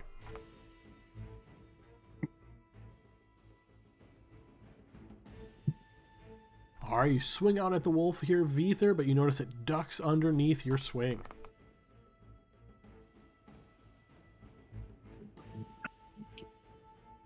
Oh, that's so cool. It takes the armor or the ammo down. Yeah. All right, Vether, go ahead and hit your EOT, and then that should pass it to Wagner. It looks like I have an aura on myself for setting the spear for charge, which is no longer the case. I think the DM is the only one that can remove that. I wonder if they're. Oh, a little bit laggy there. I was like, it didn't work, but it just took a second. Okay, Wagner. So I have to move and enter combat before attacking, right? Right, you'd have to enter melee. All right, so I do that next turn then? So you enter melee this turn, so basically you can just move your token up to, if you're trying to move to like the Grax Elroy area, feel free to move up to there, and then that would be your turn, and you would EOT. All right, and so this... Get rid of that parry shield on that parry token marker. Yeah, thank you. All right, now this one here also declared melee, so it was facing off here with Vether, so it is going to go ahead and make its attack. Very good. All right, leaps up towards you here, Vether. Its jaw is snapping, but not able to penetrate your armor as we move back to the declare action stage. Now, can I get both Warhammers out? Because I never gave Elroy his back. I think it's simple action. You know what? I don't have it set up for fighting with two weapons, so. Yeah, you can pull your shield out though and attack. It's just make sure that once we go through it, you'll go on low initiative and you're good to go. I'm going to do the same thing.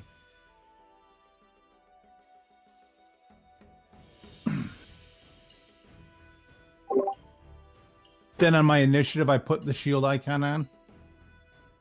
Right. Yeah. Whenever just before you attack. So Yeah. Wagner, you're actually in the melee now, so you can feel free to declare a melee if you choose. And then, yeah. So I gotta do that first. Yep, so Yeah. I think we're just missing Locke's declaration. So in case you guys were curious, you're noticing both Barrett and Dugan here, being that Dugan is very badly hurt, and that Barrett is very badly hurt, and Dugan does not look to be a combatant. They're kind of cornered off and trying to be safe. Okay. Good.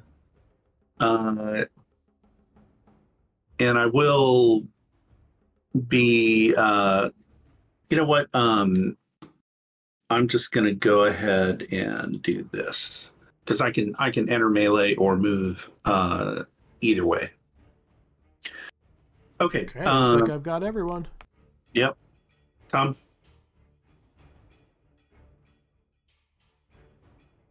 Thank you. All right, very good. All right, so we start with Locke. Move. Yeah. So I'm going to move, but I'm actually going to get my shield readied. So I'm going to go ahead and take a delay there. But, assuming, I'm not going to be fighting anybody, I'm just moving to make sure that they're not going to be attacked by anyone. And then I'm going to go ahead and get my shield going here, and then I'm done, basically, for the round. Okay. All right, go ahead and hit your EOT. Yep. Okay, Flint is going to swap to his daggers, and then he will enter melee. So I'm going to keep him over here because he's not in the melee yet, but that's what he's going to try to do. Perfect. All right, now the wolves' turn. So the first wolf is going to try to bite Vether. Good luck. Not able to penetrate through that really impressive armor. Second wolf also attempts to bite Vether. Same deal. Yep. Third wolf now is in melee, has multiple targets to go for, but it's going for the one that hit it with a sling stone, so it is going to attack Grax. Bring it. Oh. Is that a giant wolf? It is not. No, it bites out at Grax and pierces into his flesh of his leg, wounding him a bit. And we move to Grax's turn. I'm going to smack him back. All right, let's see the smack back. Okay. Do I have to pick a target or just swing it? So you'll click your token, you'll hit attack. It's going to ask you which weapon would you like to use. You'll select that, and then it will ask you to target one of the wolves, which obviously will be the one just next to you. Excellent. Oh. All right, you swing that warhammer, but the wolf is too quick for you, Grax. Does I don't think you we'll can hit get your anyway. shield, and you can get your shield going now. Right. There we go. Now, does that put my +1 for being a dwarf in there too? No, it doesn't. So you need to make sure that in the 2-hit ADJ on your character sheet, it has a 1 on your hammer. All right. Does it add the strength bonus too to the damage? Is that factored in? It does, yeah. So it'll automatically do your strength. It just doesn't know about your warhammer versus dwarvenness. Okay, Right. yeah, so that's going to be right on Yep. the strength line there, Andy. So it's going to say Yep. 2-hit. Okay, perfect. Sounds like you got it. And that is your turn then, Grax? Yes, it is. End of turn. Got Excellent. All right, and next up will be... Yeah, go ahead and hit your EOT button there, Grax, and we'll move to Wagner. All right, Wagner, let's see it. That'll certainly do it, yeah. So as you bring the blade down on the majestic wolf, it is cleaved in twain with your blade strike here, wounding it badly, cutting it open, and it drops to the ground as we move to Vether. do it real quick, Adam. Do I have to put that damage in myself when the wolf hit me? Nope. You may sometimes notice that your token won't update. It's a roll 20 bug, but your HP definitely was reduced, and I can see it down. Okay. All right, because I didn't see it change, but Yeah, unfortunately, that's a roll 20 bug. All right, Ether, your turn. Nice. All right, you smack out with your light flail, also hitting one of these wolves here on the side as we move to Elroy. So the target, should there be an X through the wolf right in front of me? There should be. Must not auto add if that. it went right to 0, there is a little bug in the script. I don't know why, because it should put the X on there, but if it goes right to 0, it sometimes does not. No worries. So- Manually applied. It is down. We lost initiative, and you can't change if you lose initiative. So I guess I'm done. Yeah. Okay. All right, we are back to declare. All right. And I didn't see moving around any other wolves to worry about. Correct. Okay. I guess I am not going to put one wolf and Vether to sleep, so I will. Melee. All right.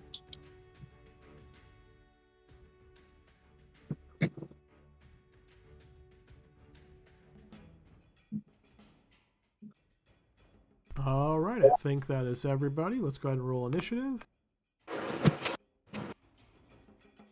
Oh, you can do it, Tom. Yay.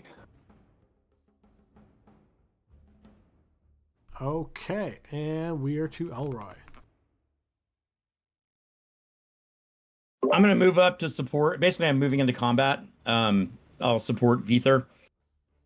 Sure, yeah, go ahead and do your movement. They're locked in combat, so just keep yourself like 5 feet away, and I'll know you're not in melee quite yet. Okay, and I'm EOTing. All right, perfect. And then we move to Wagner. All right, Grax. okay. I'm not quite as fast as these fellas. Don't worry, it takes a few times before it's all under wraps, you know. He's talking about his movement. Oh, that too, yeah. All right, so Flint That's exactly what I was referring to. My stubby little legs. Flint will move up into melee as well. Okay, lock. So looks like I've got plenty of movement to circumvent them. So yeah, I'm doing the same thing.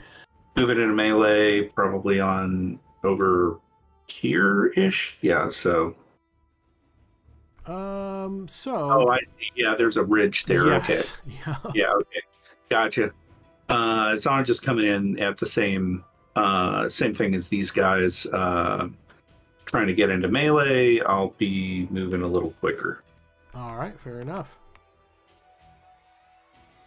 Go ahead and do your EOT, and then we'll move to Vether. All right, Vether, your melee attack. Put it down. Yes, once again, wound the wolf as that flail smashes into it. Yeah. Wound was the operables. Yes, so let's see if I remember how to do this now. So if we do a morale check here, so on their turn, would this be at the end of the round, Dave, or they make it on their turn? It's really up to you. I mean, you could do either. I normally do it at the end of the round. Okay. Because they would have already declared an action. Yes. They sort of go through their action, and then next round they act on the morale.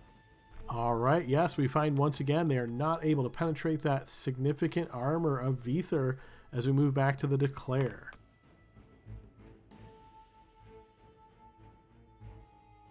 I think I still got to waddle in. I think we could all be in melee now, and it's a melee blob, so we're all we're not faced off. We're not in the exact squares that we'd be in. Yeah. Yeah. Am I in melee then, Adam? Should be. Yes. Okay. Yep. As long as you're within within 10 feet, and you're within 10 feet of one of the wolves. So, yeah. Okay.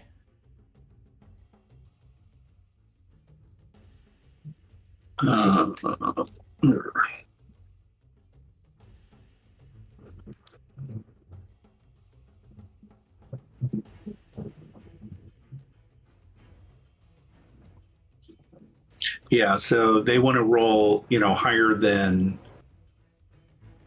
they're higher than 50%. And then if they miss it by 31 to 50, it's just a flee. All right. Yep. Yeah, I got that result. So we'll do the initiative and see what happens. All right. Okay, so declared. We already rolled initiative. We already declared and rolled initiative, right? Yes. Yep. Everything's good to go. Yeah, just navigating the menus here. All right. So let me reference back that previous morale check. Yeah. Sorry, Locke was not quick enough. he wasn't able to fit into the melee, I guess. That's fine. Yeah, he went around that south side. He couldn't get up that cliff, so I think he had to come back. Yeah, there you go. I'm stuck, kind of stuck over here, I guess. All right. So yes, so say the numbers again, Dave. As far as the morale roll, it doesn't display the effect. So I'm supposed to reference this number against a table, I'm assuming. Oh yeah. Sorry. So here is the table. I will post it to chat. Click on that.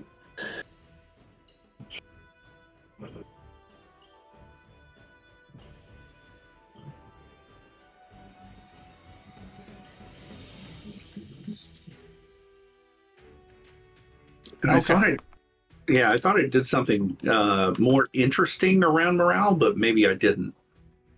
Yeah, it just popped up basically with a number. So I think if I'm reading this correctly, and just for essence of time, I'm going to assume that they are attempting to flee at this point in time.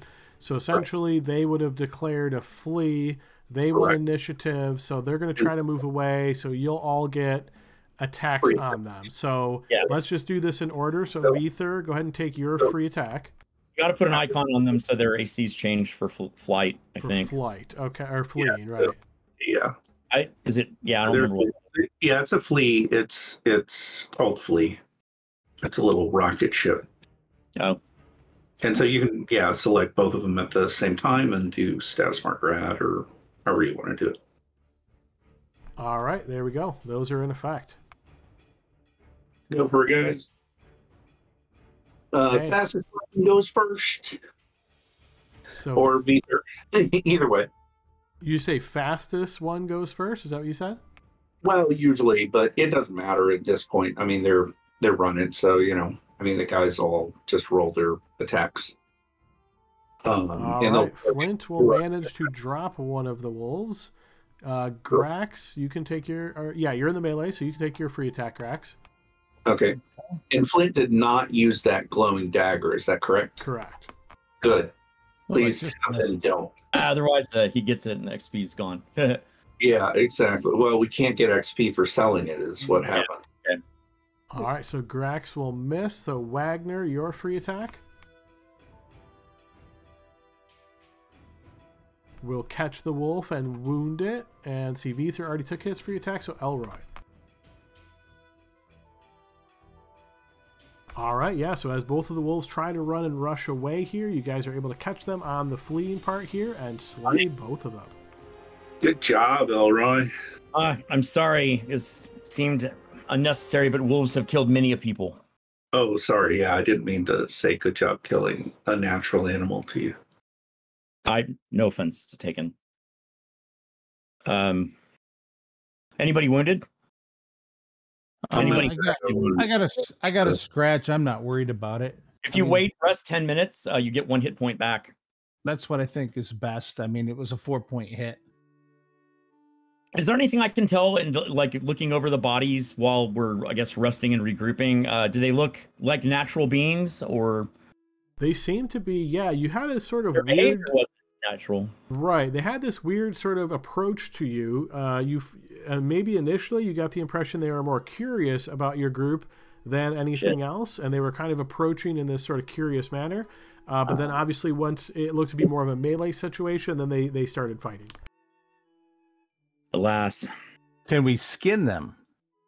If you have some kind of skill set with that, yeah, you could. You just have to take the time to do it.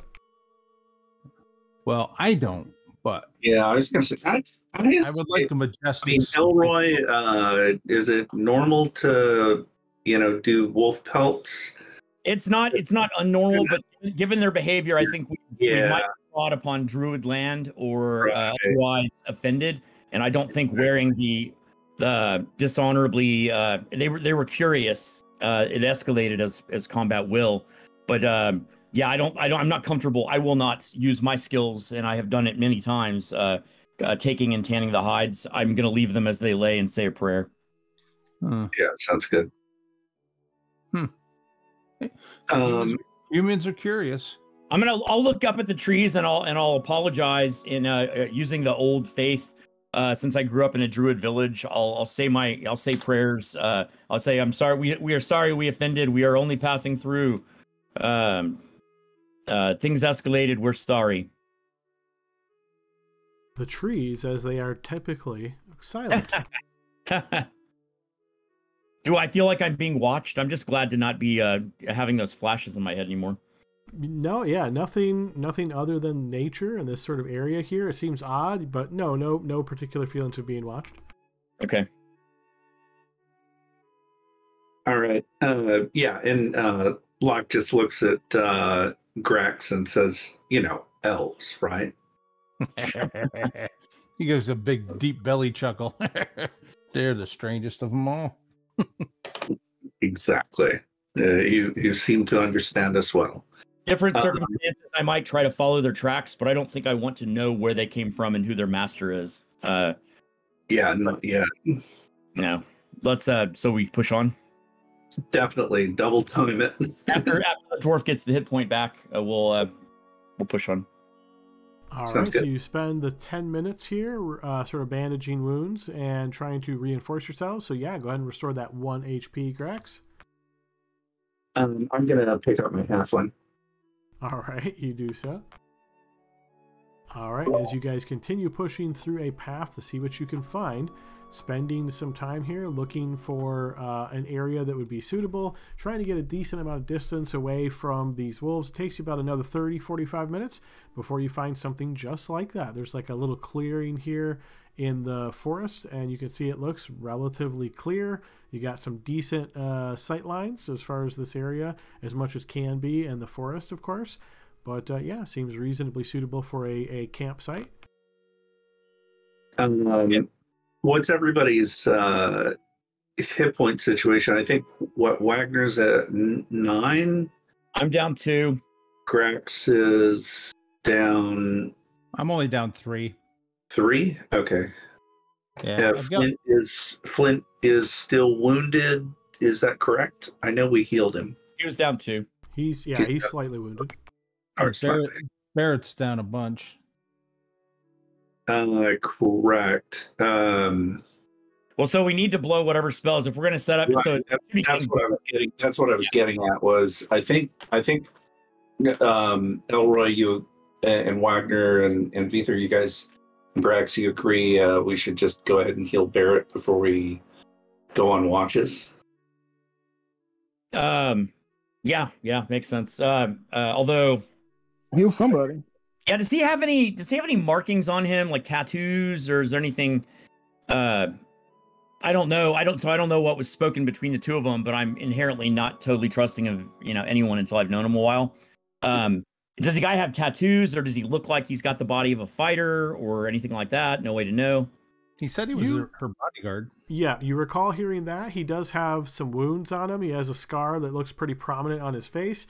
It does not look like one that was recently inflicted. You get the impression sort of like an old war wound. So, yeah, hard to say, but, if you spotted this guy fully healthy with weapons in hand, you think probably you would be a little bit intimidated. Okay. Yeah, because he's like 15th level. Yeah. I guess I'll say if he is, because they don't have any gear, and I guess I'll whisper this kind of away while we're setting up camp. I'll whisper to Locke and Wagner and Elvin. If he is an enemy and they're going to try to rob us, having him fully mobile tonight might not be the best thing. But I don't know. Let's. I mean, if he jumped again, and it might be good to have the extra help. I think that he would look nicer and act different if he was evil. Evil would not be so rough. Exactly. So I think we should have Grax use our last healing on him. Okay, cool. Well, before I do that, does anybody here have any food? My last spell was to. Oh yeah, I've got food. Okay, great. Yes. There was a whole chest full of it. So we've got plenty. We're not touching that, and I can do foraging around here if necessary. But I've got 5 days of food. Yeah. Oh Lord. Okay. Well, his hit point bar went up way too much for my. Or actually, we feel safer now, but still not. I was hoping it would go up like a tiny little bit, and then he'd be good. Would that make you feel less safe since you guys are so suspicious of this guy? Yeah. Well, yeah, it kind of cuts both ways, I guess. Yeah. I think given that, shouldn't we arm this guy? I'll ask Barrett, what weapons are you proficient with other than all of them? You see, as you ask this question, and he feels quite better and thanks Grax for the healing, I typically use a battle axe or a longsword. Excellent choices. Excellent. We have a torch club that you can wield in the meantime, unless someone else has something better. I'm gonna keep my battle axe with me. Sorry, if we are jumped, perhaps I'll part with it. But it's had it a long time. It's sentimental value, of course. Sentimental. So how do we want to do watches? Because this forest is way more dangerous than I was expecting. We should definitely have. We should split the watches. Yeah, all the lawful good creatures that we get to jump on. Yeah, they weren't lawful good. As watches will be important as far as exactly who's assigned and when those watches will be and what might occur on those. And we're right at our end of our session time here, guys. Let's go ahead and pause here, and we will pick up with the watches next week. So hope everybody had a good time, good session. We had a couple battles here. Nobody died. That's always a good sign. So far, the group seems to be pretty resolute against the opponents, but we will see what other threats remain in the Scarlet Citadel. Awesome. All right. Thanks for the game. Thank you. Have a good night, everyone. Good night, everybody.